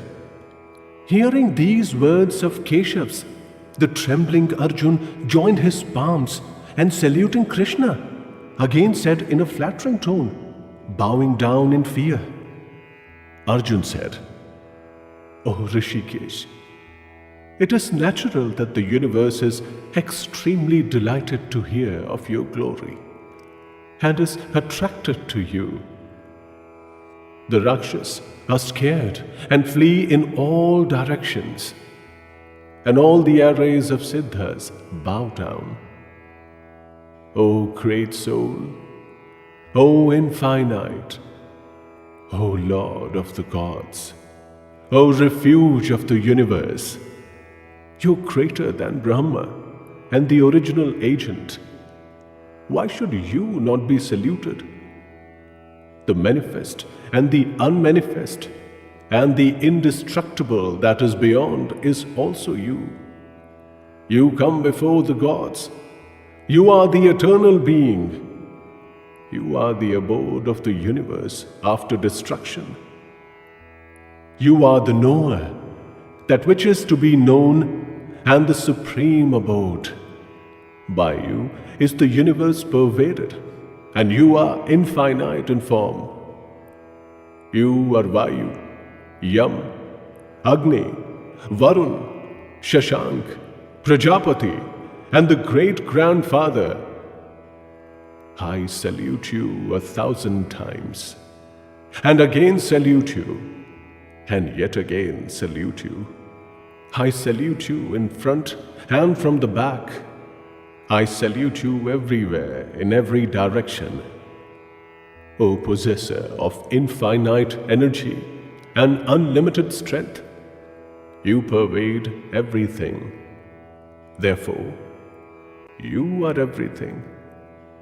Without knowing your glory, and also this inadvertently and in affection, thinking of you as a friend, expressions like, O Krishna, O Yadav, O friend, have been rudely used by me. O Achyut, at times of sport, sleeping, sitting or eating, alone or in front of other equals. In jest, you have faced irreverence, and for that, I crave forgiveness from you, whose power is beyond thought. O infinite power, you are the Father, worshipped, teacher, and also the greatest of all movable and immovable objects in the worlds. In the three worlds, there is no one equal to you. Where can there be someone greater than you? O God, for that reason, I prostrate my body and bow before this revered God, and craving your blessings, like a son's by the father, a friend's by a friend, and to lovers by the beloved. Forgive. O God, having seen that which has not been witnessed before, I am delighted. But again, my mind is disturbed by fear. Therefore, show me your earlier form. O Lord of the gods, O abode of the universe, be merciful. I wish to see your earlier form, crowned with a mace and chakra in hand. O thousand-armed one, O universal form, become manifest in your four-armed form. The Lord said, O Arjun, having been pleased with my powers of yoga, I have shown this resplendent, infinite, primeval, and supreme universal form. Apart from you, this has not been seen by anyone before. O great hero of the Kuru lineage, not through the Vedas, yajnas, study, nor through donations, nor even action or severe austerities, can this form of mine be witnessed by anyone other than you in this human world. Be not fearful at witnessing this fierce form of mine. Be not bewildered. Overcoming fear with a happy mind, may you behold that, my earlier form. Sanjay said, having said this, Vasudeva again showed Arjun his natural form. Having again assumed his peaceful form, the great soul assured the scared Arjun. Arjun said, O Janardhan, having seen your peaceful and human form, my mind is now calmed, and I am in control of my senses. I have become normal. The Lord said, the form of mind that you have seen is difficult to witness. The gods themselves are always desirous of seeing this form. Not through the Vedas, nor austerities, nor donations, nor even yajnas is it possible to see me in the form that you have seen me in. O scorcher of foes, O Arjun, it is only through single-minded devotion that this form of mine can be truly known or seen, or it becomes possible to get immersed in me. O Pandav, he who undertakes action for my sake is attached to me, is devoted to me, is detached and without enmity towards all beings, attains me.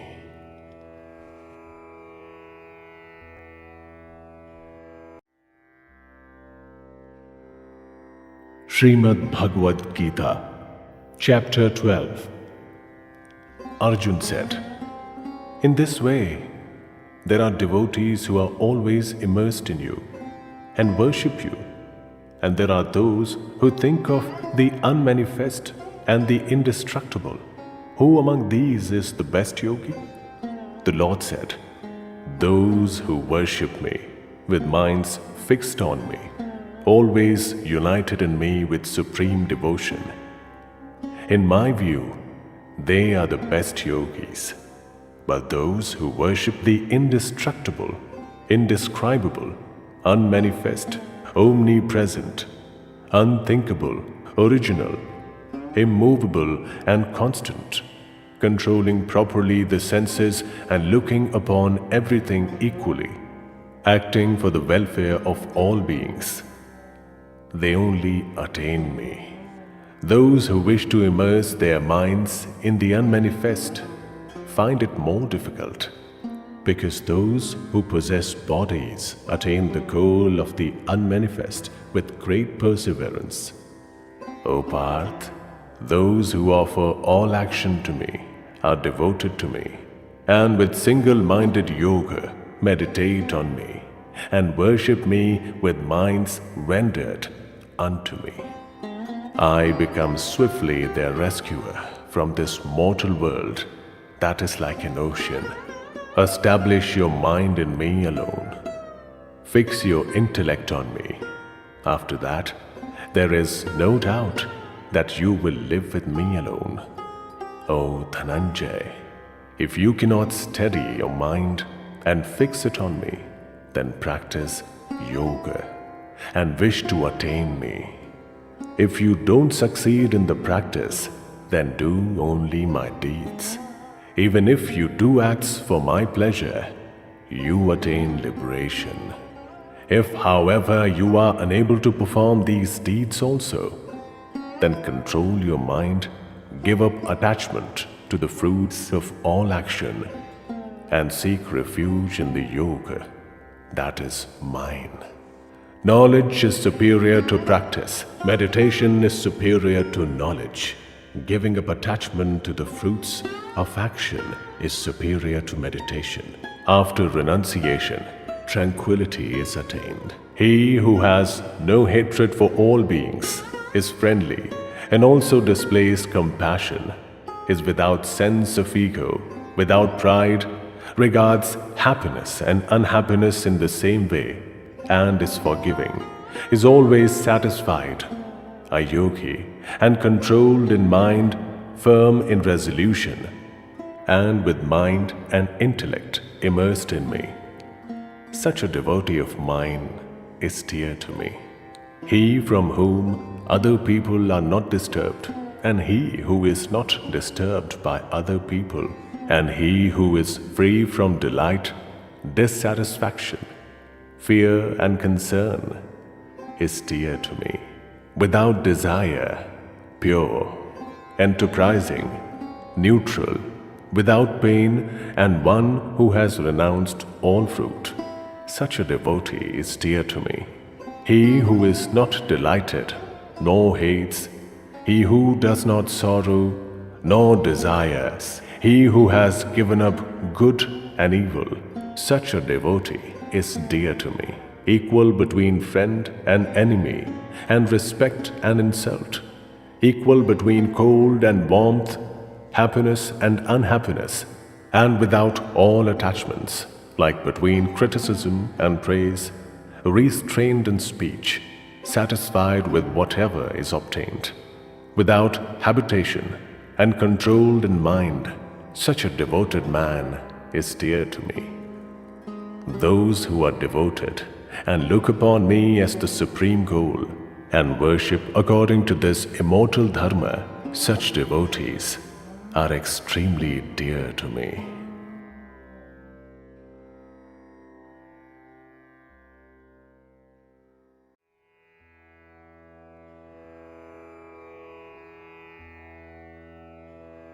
Srimad Bhagavad Gita, Chapter 13. The Lord said, O Kaunteya, this body is known as the Kshetra. He who knows this is called the Kshetrajna by those who have the knowledge. O descendant of the Bharata lineage, in every field, know me to be the Kshetrajna. My view is that knowledge about Kshetra and Kshetrajna is knowledge. Briefly hear from me what is that Kshetra, its nature and its transformation, and cause and effect within it. Also that and its power. The rishis have sung this in different meters in several diverse ways.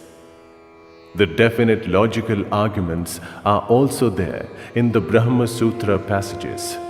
The great elements, the ego, the intellect, and the unmanifest, the 10 organs of sense, and the single one, and the objects of the 5 senses. Desire, hatred, happiness, unhappiness, combination, consciousness, patience, these together are said to be the Kshetra and its transformations. Lack of ego, lack of arrogance, lack of injury, forgiveness, humility, servitude towards teachers, purity, single-mindedness, and control over the self, detachment towards gratification of the senses, and lack of vanity, indifference towards unhappy travails like birth, death, aging, and disease, non-attachment, no sense of belonging in wife, son, and home. Always equality in mind, whether good or evil results, faithfulness and devotion to me, fixedness and non-deviation in yoga, habitation in secluded spots, aversion to crowds, devotion to knowledge about the Atma, and search for true knowledge. These are known as knowledge. Anything opposed is ignorance. I will state that which is to be known. Knowing that attains immortality. That Brahman without origin is my form.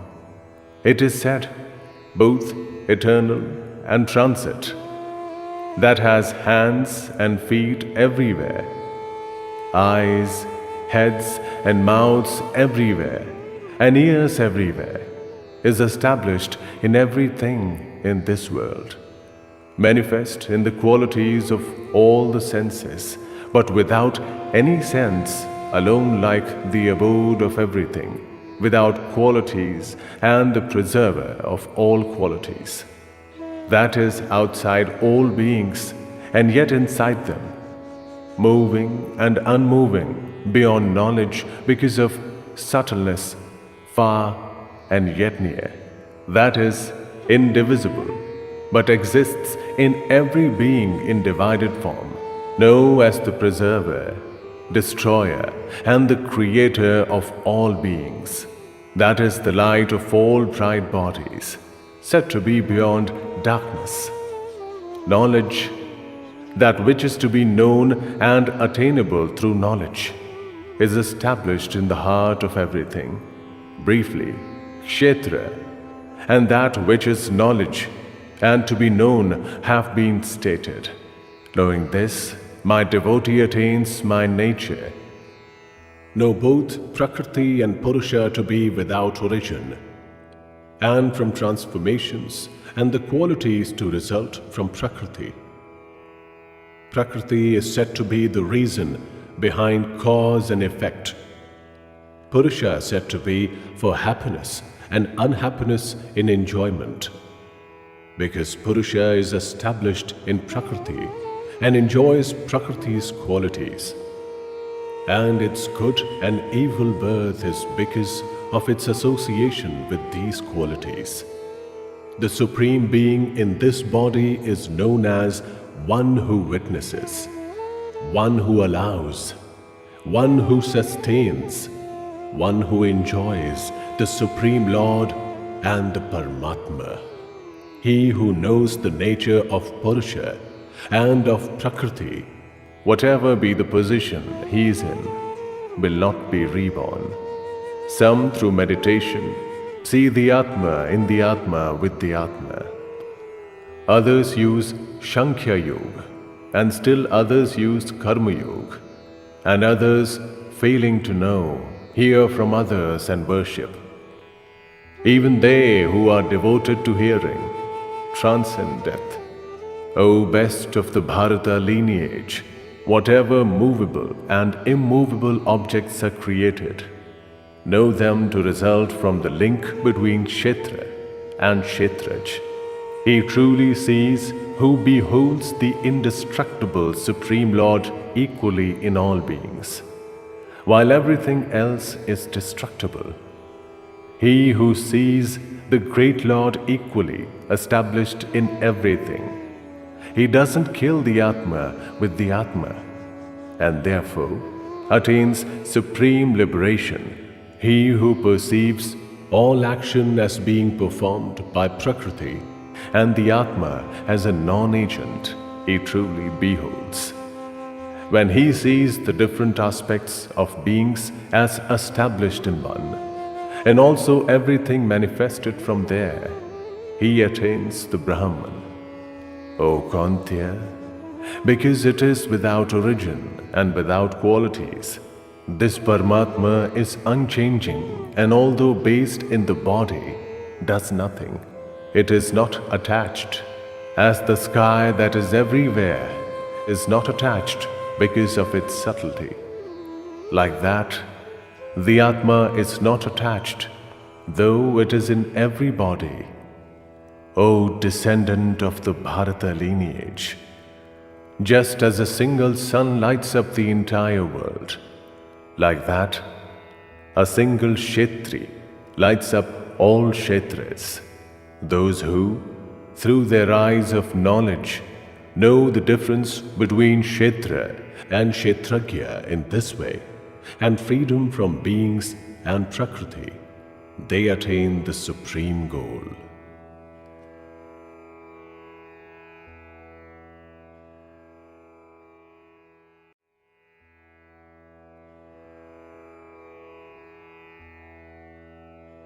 Srimad Bhagavad Gita, Chapter 14.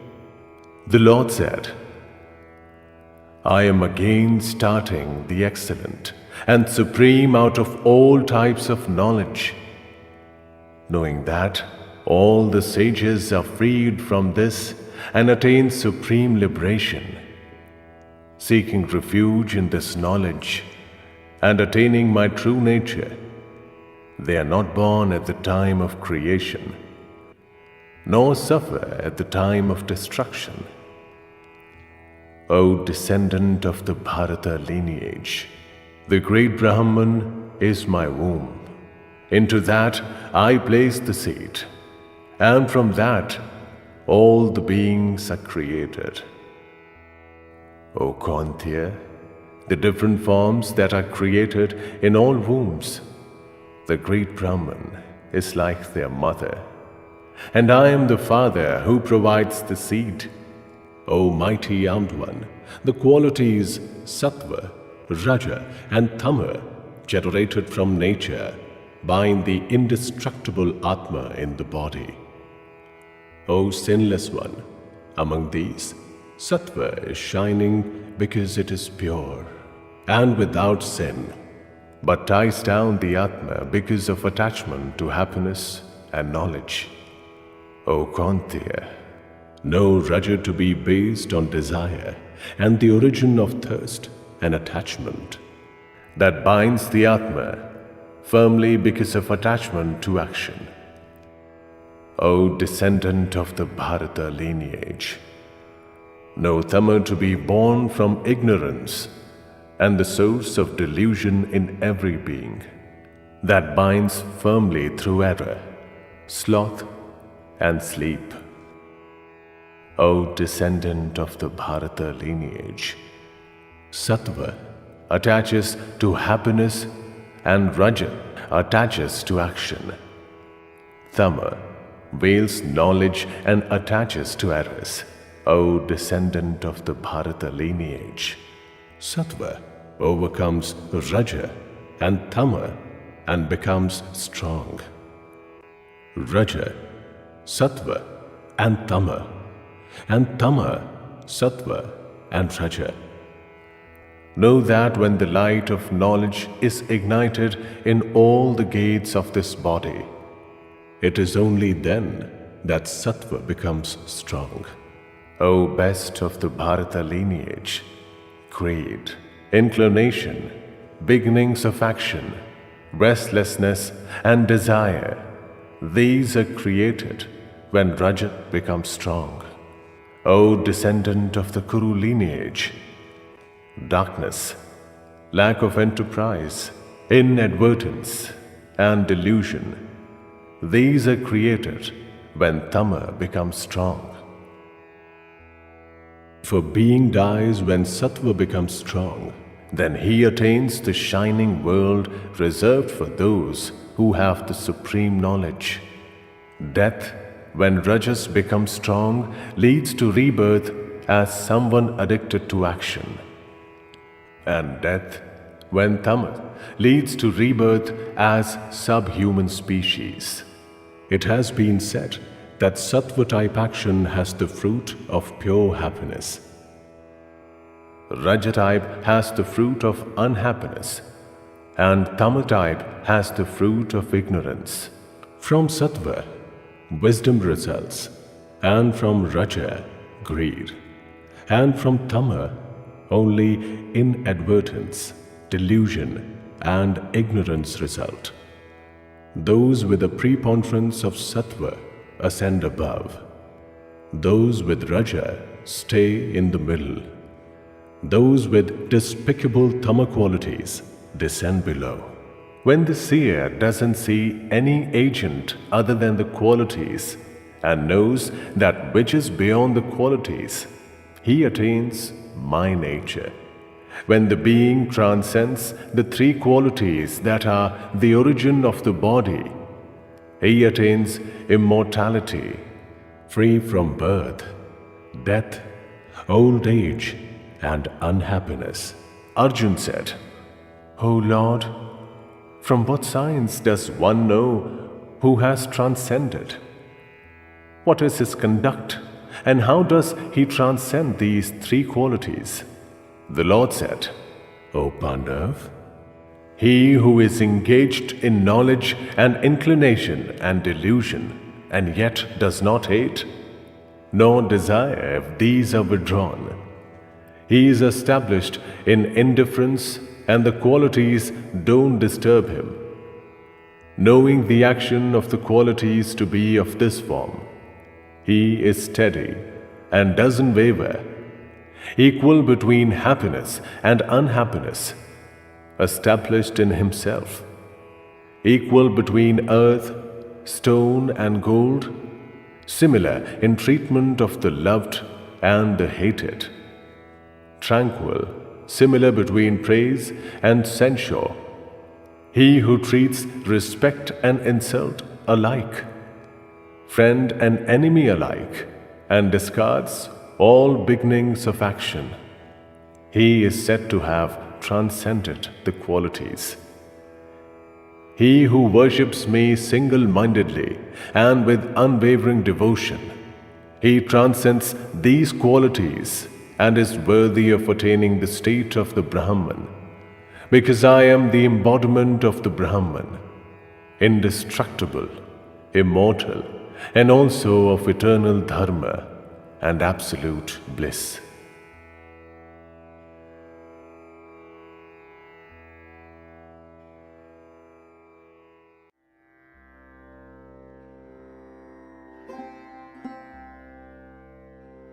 Srimad Bhagavad Gita, Chapter 15.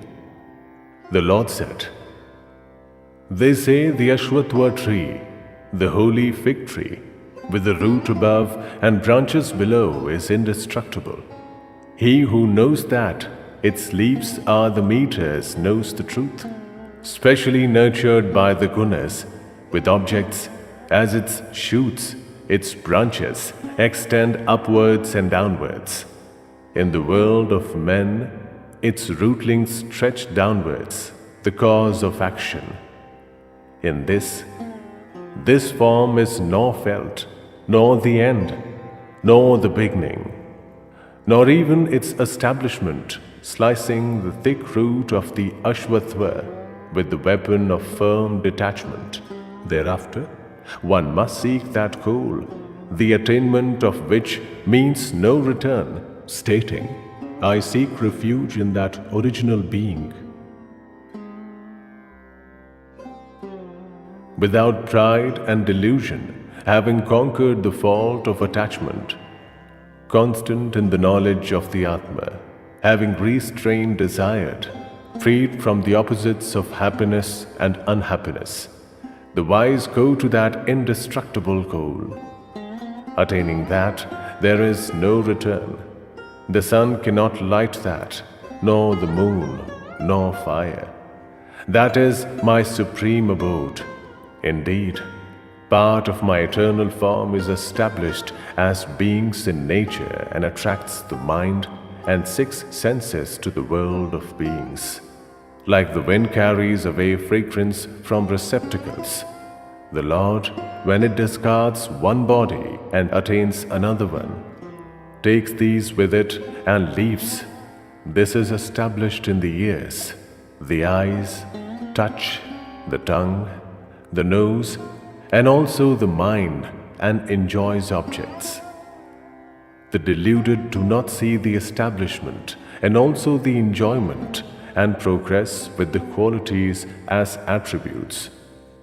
Those with eyes of wisdom see this. Careful yogis, established in the Atma, see this. Despite care, those who are not established in the Atma and are without consciousness do not see this. The energy in the sun that lights up the entire world, that in the moon, and that too in the fire. Know that energy to be mine. I enter the earth and hold up the beings with my energy. As the watery moon, I nourish all the herbs. I am established in the bodies of beings as the fire of digestion. I mingle with the prana and apana breath and digest the 4 types of food. I am established in the hearts of all beings. I result in memory and knowledge and their lack.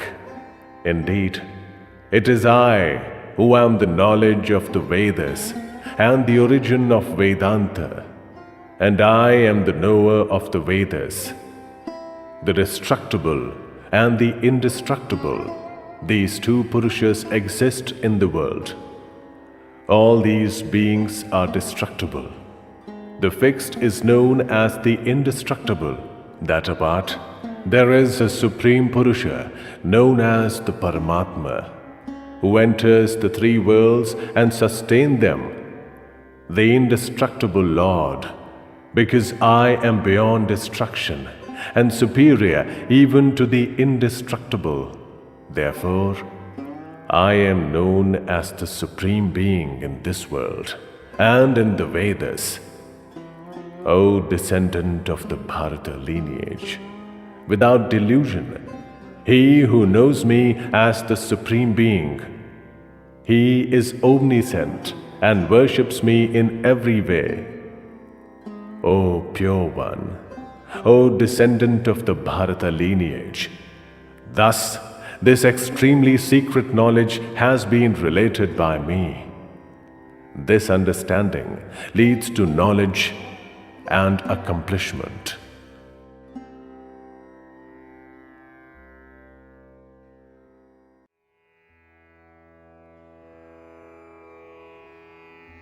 Srimad Bhagavad Gita, Chapter 16.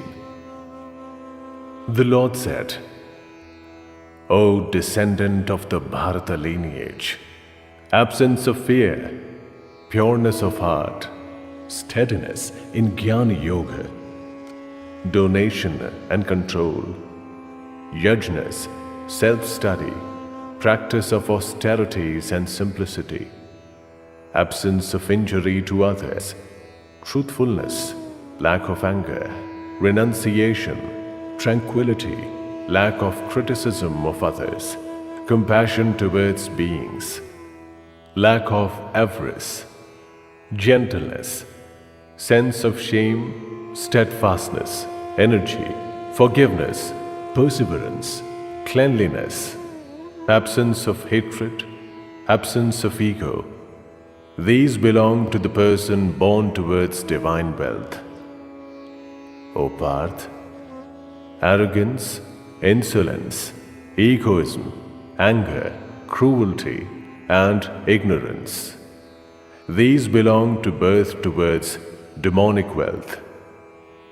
Divine wealth is for liberation. Demonic wealth is for bondage. O Pandav, do not sorrow. You have been born towards divine wealth. O Parth, in this world, 2 types of beings are created, divine and demonic. The divine has been stated in detail. Hear from me about the demonic. Demonic people do not know about inclination and disinclination. In them there is no purity, nor righteousness, nor even truthfulness. They say the world is full of falsehood, without basis, without a Lord, created without continuity, and with no reason other than to satisfy desire. Resorting to such views, with distorted minds, little intelligence, and cruel action. They perform evil deeds. They are born to destroy the world, seeking refuge in insatiable desires, deluded with a sense of insolence, pride, and arrogance, accepting search of the untrue and performing impure rites. They act, resorting to immeasurable thoughts till the time of destruction, convinced certainly that the enjoyment of desire is supreme, Tied down with the noose of 100 hopes, prone to lust and anger, and accepting evil means for the sake of desired gratification. They wish to accumulate wealth. Today I have gained this. I will get that desired object later. I have this, and again that wealth will also be mine. This enemy has been killed by me. I will also kill the others. I am the Lord. I am the enjoyer. I am the successful, strong and happy. I am wealthy and of noble descent. Who is there equal to me? I will perform yajnas. I will donate. I will pleasure myself. Deluded by ignorance in this way, minds distracted by many thoughts, caught in the net of delusion, addicted to gratification of desires, they are hurled into impure hell. Self-glorifying, haughty, proud because of wealth, they insolently perform unsanctioned rites that are yajnas only in name, resorting to vanity, strength, insolence, desire and anger. They hate me in their own bodies and in the bodies of others, and are disfavored. In this world I hurl those hateful, cruel, evil, and burst among men into demonic births several times. O Kaunteya, from birth to birth, the deluded don't attain me, and obtaining demonic births go down even further. Desire, anger, and avarice. These are the three types of doors to hell and destroyers of the Atma. Give up these three, O Kaunteya. The man who is freed from these three dark doors and follows that which is good for the Atma, thereafter attains the supreme goal. He who deviates from the prescription of the Shastras and acts as he desires like doing, that person doesn't attain liberation or happiness or the supreme goal. Therefore, in deciding what should be done and what should not be done, the Shastras are your test. In this, get ready to perform action, knowing what the Shastras prescribe.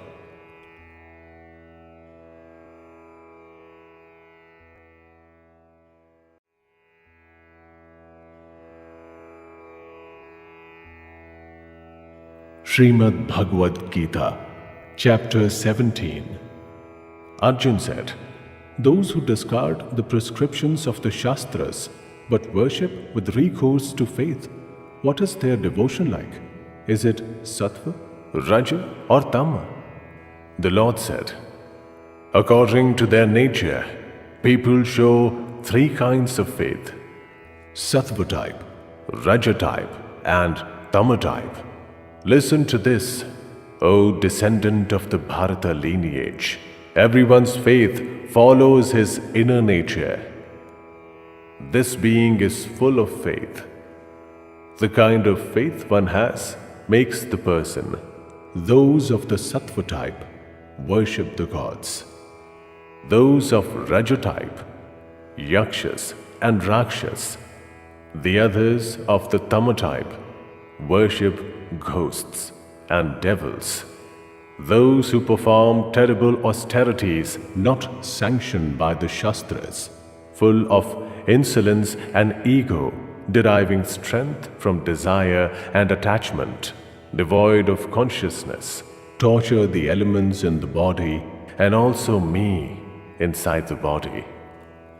Know them to be driven by demonic resolution. the favored food of all is of three types, and so too sacrifice, meditation, and donations. Listen to the distinction between these.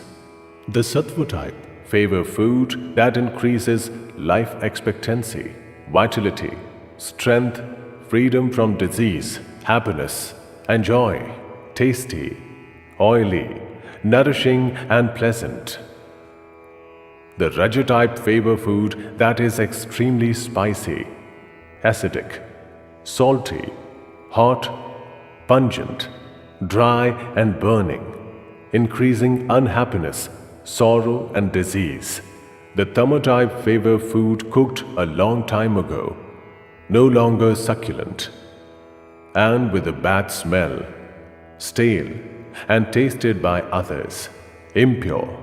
The sacrifices performed according to prescribed rites, pacifying the mind, without attachment to fruits, and only because such sacrifices ought to be performed, are of the sattva type, O best of the Bharata lineage. But no, sacrifices performed in search of fruits, or indeed because of insolence, to be of the Raja type.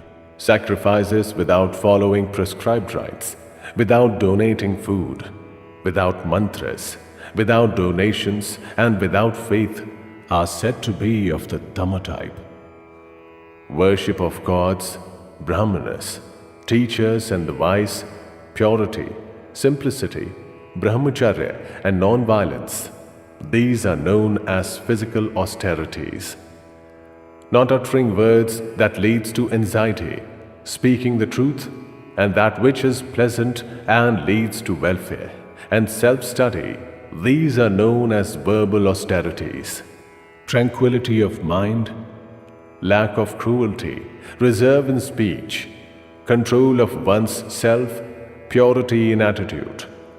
All these are known as mental austerities. These three types of austerities performed single-mindedly by men, without attachment to fruits, and with supreme faith, are said to be of the sattva type. Austerities performed with the objective of obtaining praise, respect, or worship, and based on insolence, are said to be of the Raja type, and in this are temporary and uncertain. Austerities performed on the basis of delusion, resulting in the oppression of oneself or undertaken to destroy others, are said to be of the Tama type. Alms donated for the sake of donation to those who have not benefited the donor and based on place, time, and subject are said to be of the sattva type.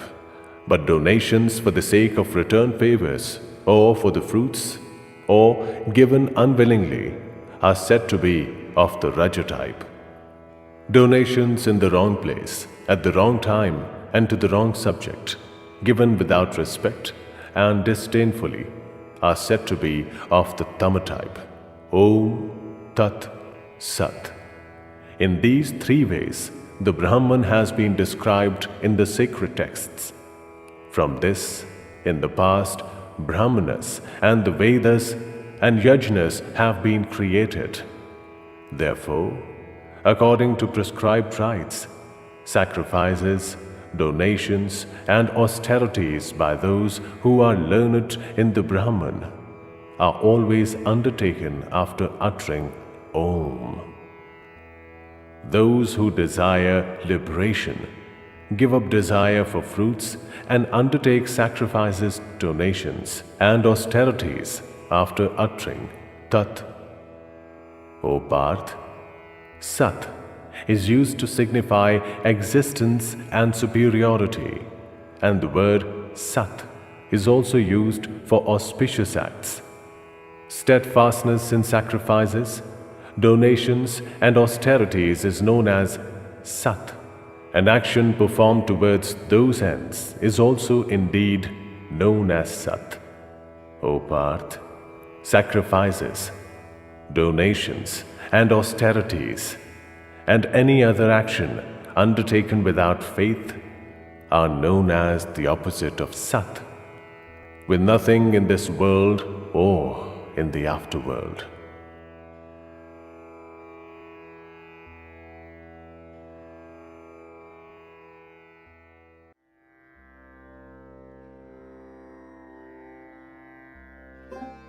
Srimad Bhagavad Gita, Chapter 18. Arjun said,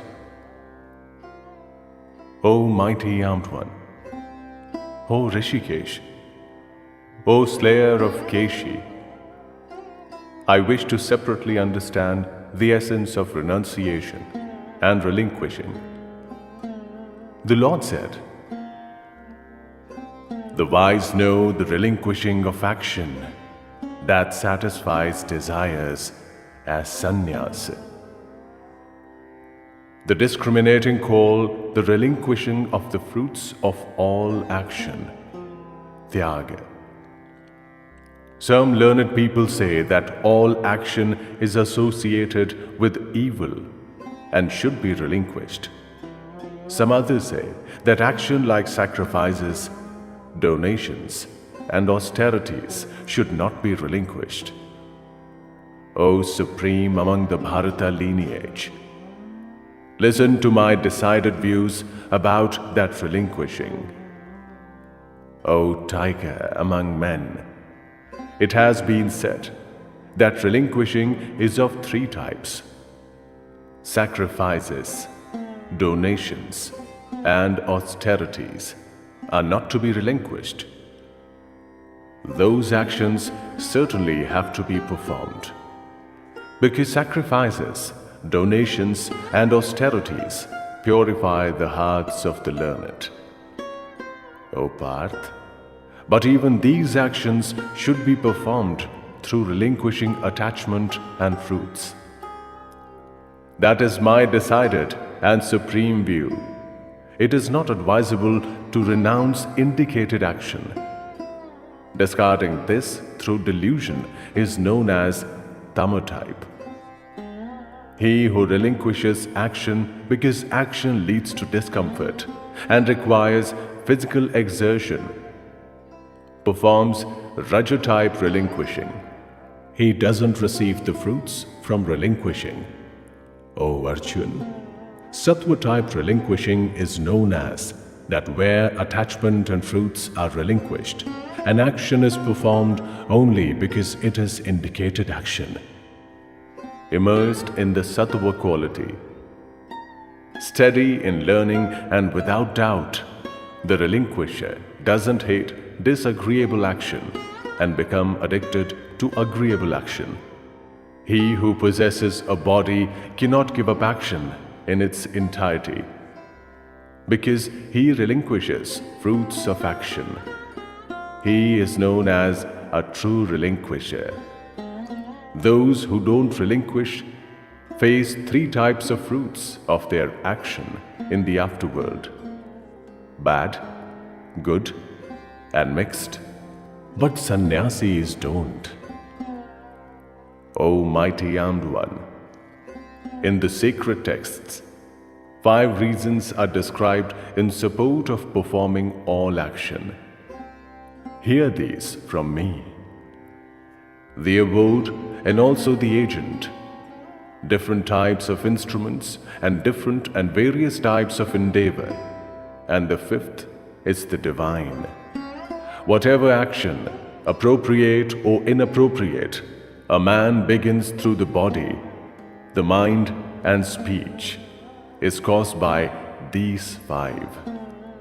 Although this is the state of affairs, he who thinks of the Absolute Atma as the agent, his intelligence is unrefined, and that ignorant person doesn't see. He who has no sense of ego and whose intelligence is unattached, even if he slays all these people, doesn't really kill and is not tied down. Knowledge, that which can be known, and the knower are the 3 impetuses behind action. The action, the instrument, and the agent form the base for action. According to qualities, Three types of differences in knowledge and action, and the agent are described in Shankhya. Listen properly to that too. That which is in all beings, in differentiated form, sees the undifferentiated and indestructible substance. Know that to be sattva type knowledge. But the knowledge through which one sees in all beings, in differentiated form, differentiated and separate substances, know that to be raja type knowledge. But that which is attached to a single action is illogical, trivial, and without true knowledge. That is known as tama type.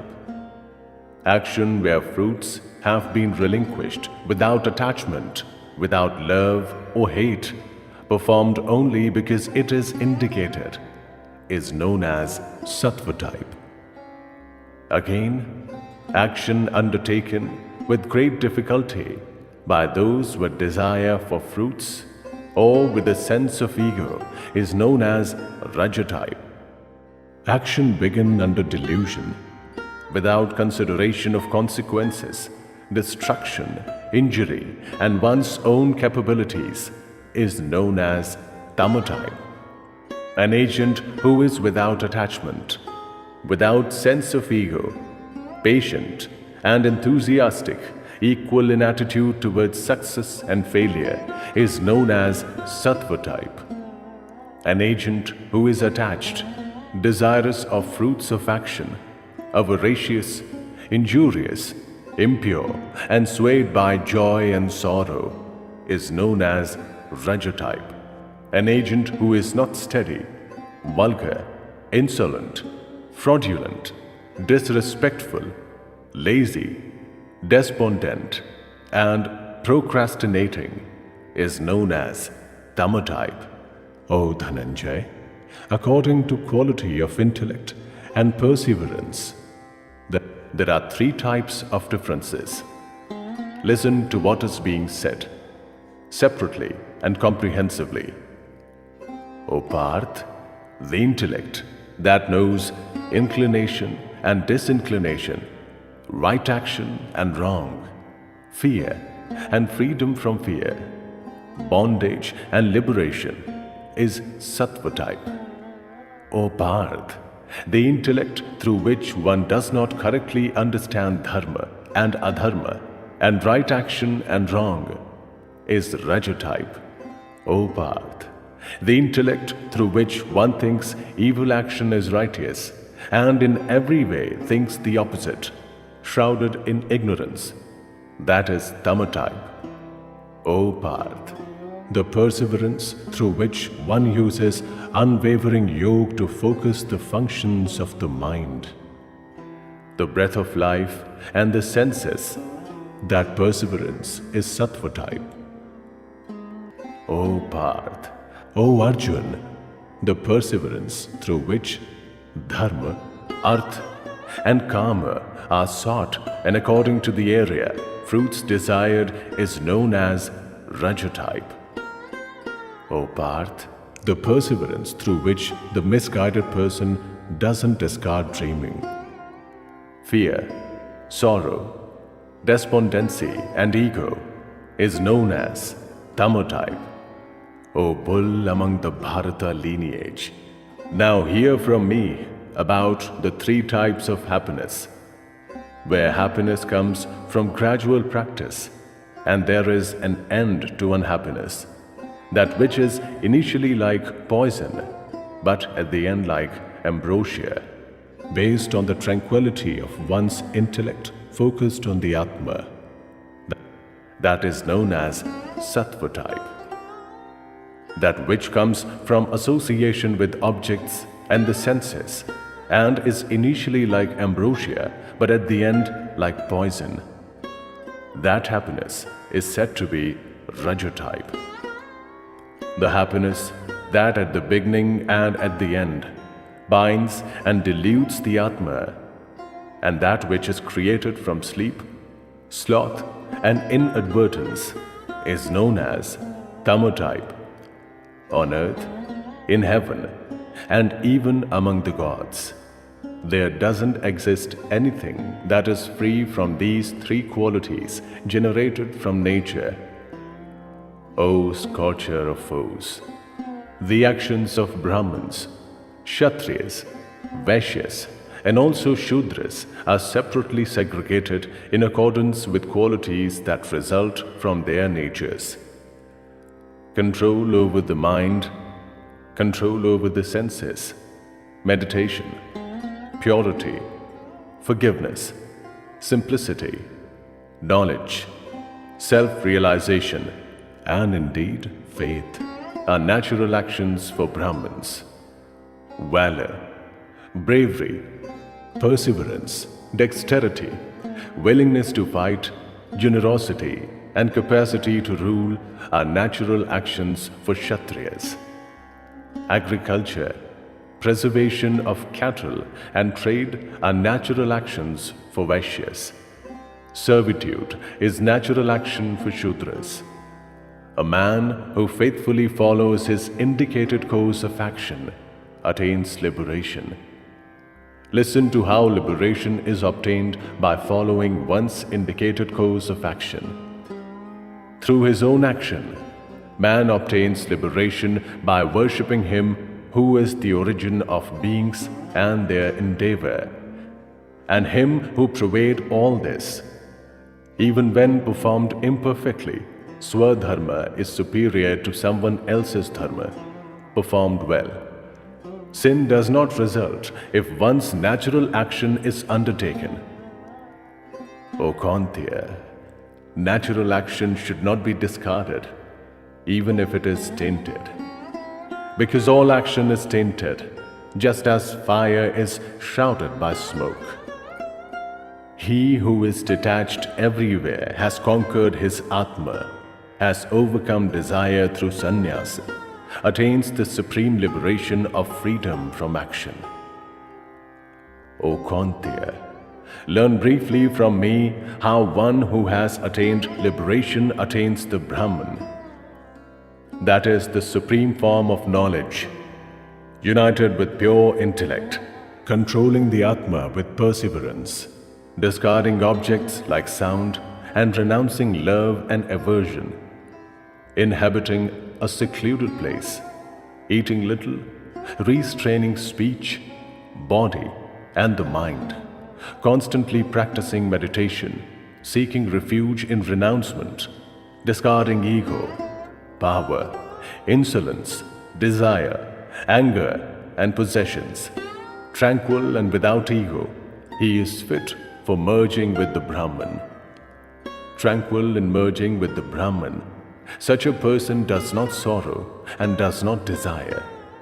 Looking upon every being equally, he attains supreme devotion towards me.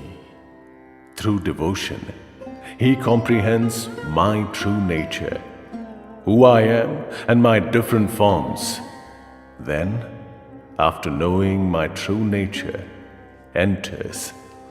Seeking refuge in me, he always performs all action, and through my blessings attains the eternal and indestructible abode.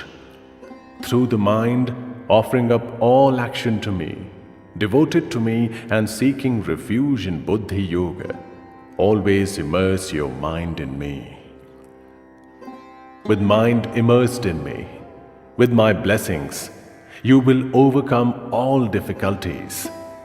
But if, through a sense of ego, you don't listen to me, you will be destroyed. Through a sense of ego, you are thinking that you will not fight. But this resolution is false. Nature will compel you. O Kaunteya, whatever you don't wish to do because of delusion, you will have to undertake in spite of that, because you are tied down by your natural duty.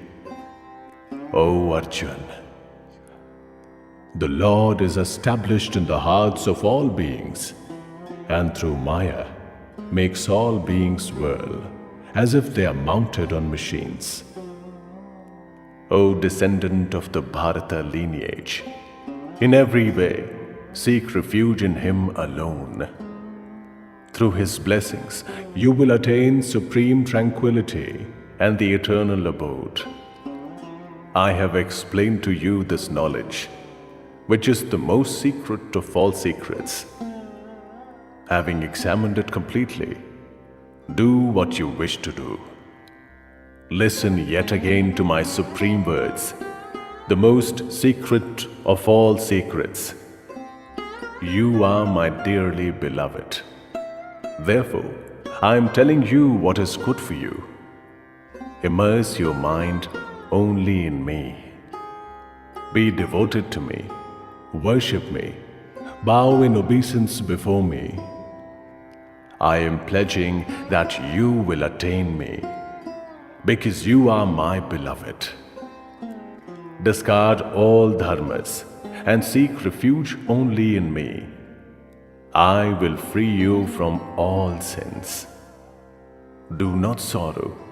You should not state this to those who do not meditate, or are devoid of devotion, or do not wish to hear, nor to those who show me disrespect.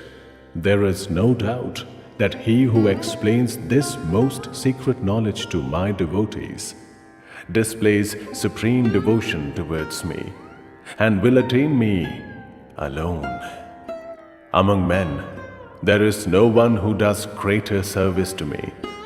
In the world, there is no one, and there will be no one more dear to me. And he who will study this dialogue of ours on Dharma, my view is that he will worship me through Jnana Yoga. The man who only listens with faith and without disrespect, he too will be freed from sin and attain the worlds attained by those who are pure of deeds. O Parth, have you listened to this with single-minded concentration? O Dhananjay, has your delusion of ignorance been destroyed? Arjun said, O Achyut, through your blessings, my delusion has been destroyed. I have obtained knowledge about what should be done and what shouldn't be done. I am steady. I no longer suffer from doubt. I will do what you instruct. Sanjay said, I have thus heard this wonderful and thrilling dialogue between the great souls Vasudev and Parth. Through the blessings of Vyas, I have heard the supreme and secret yoga directly from Krishna, the Lord of all yoga, when he stated it. O King, remembering again and again this sacred and wonderful dialogue between Keshav and Arjun, I have repeatedly been exhilarated. O King, remembering that extremely wonderful universal form of Hari, I am greatly amazed and repeatedly exhilarated. Wherever there is Krishna, the Lord of Yoga, and Arjun, the wielder of the bow, exist prosperity, victory, increase in wealth, and sound policy. That is my conviction.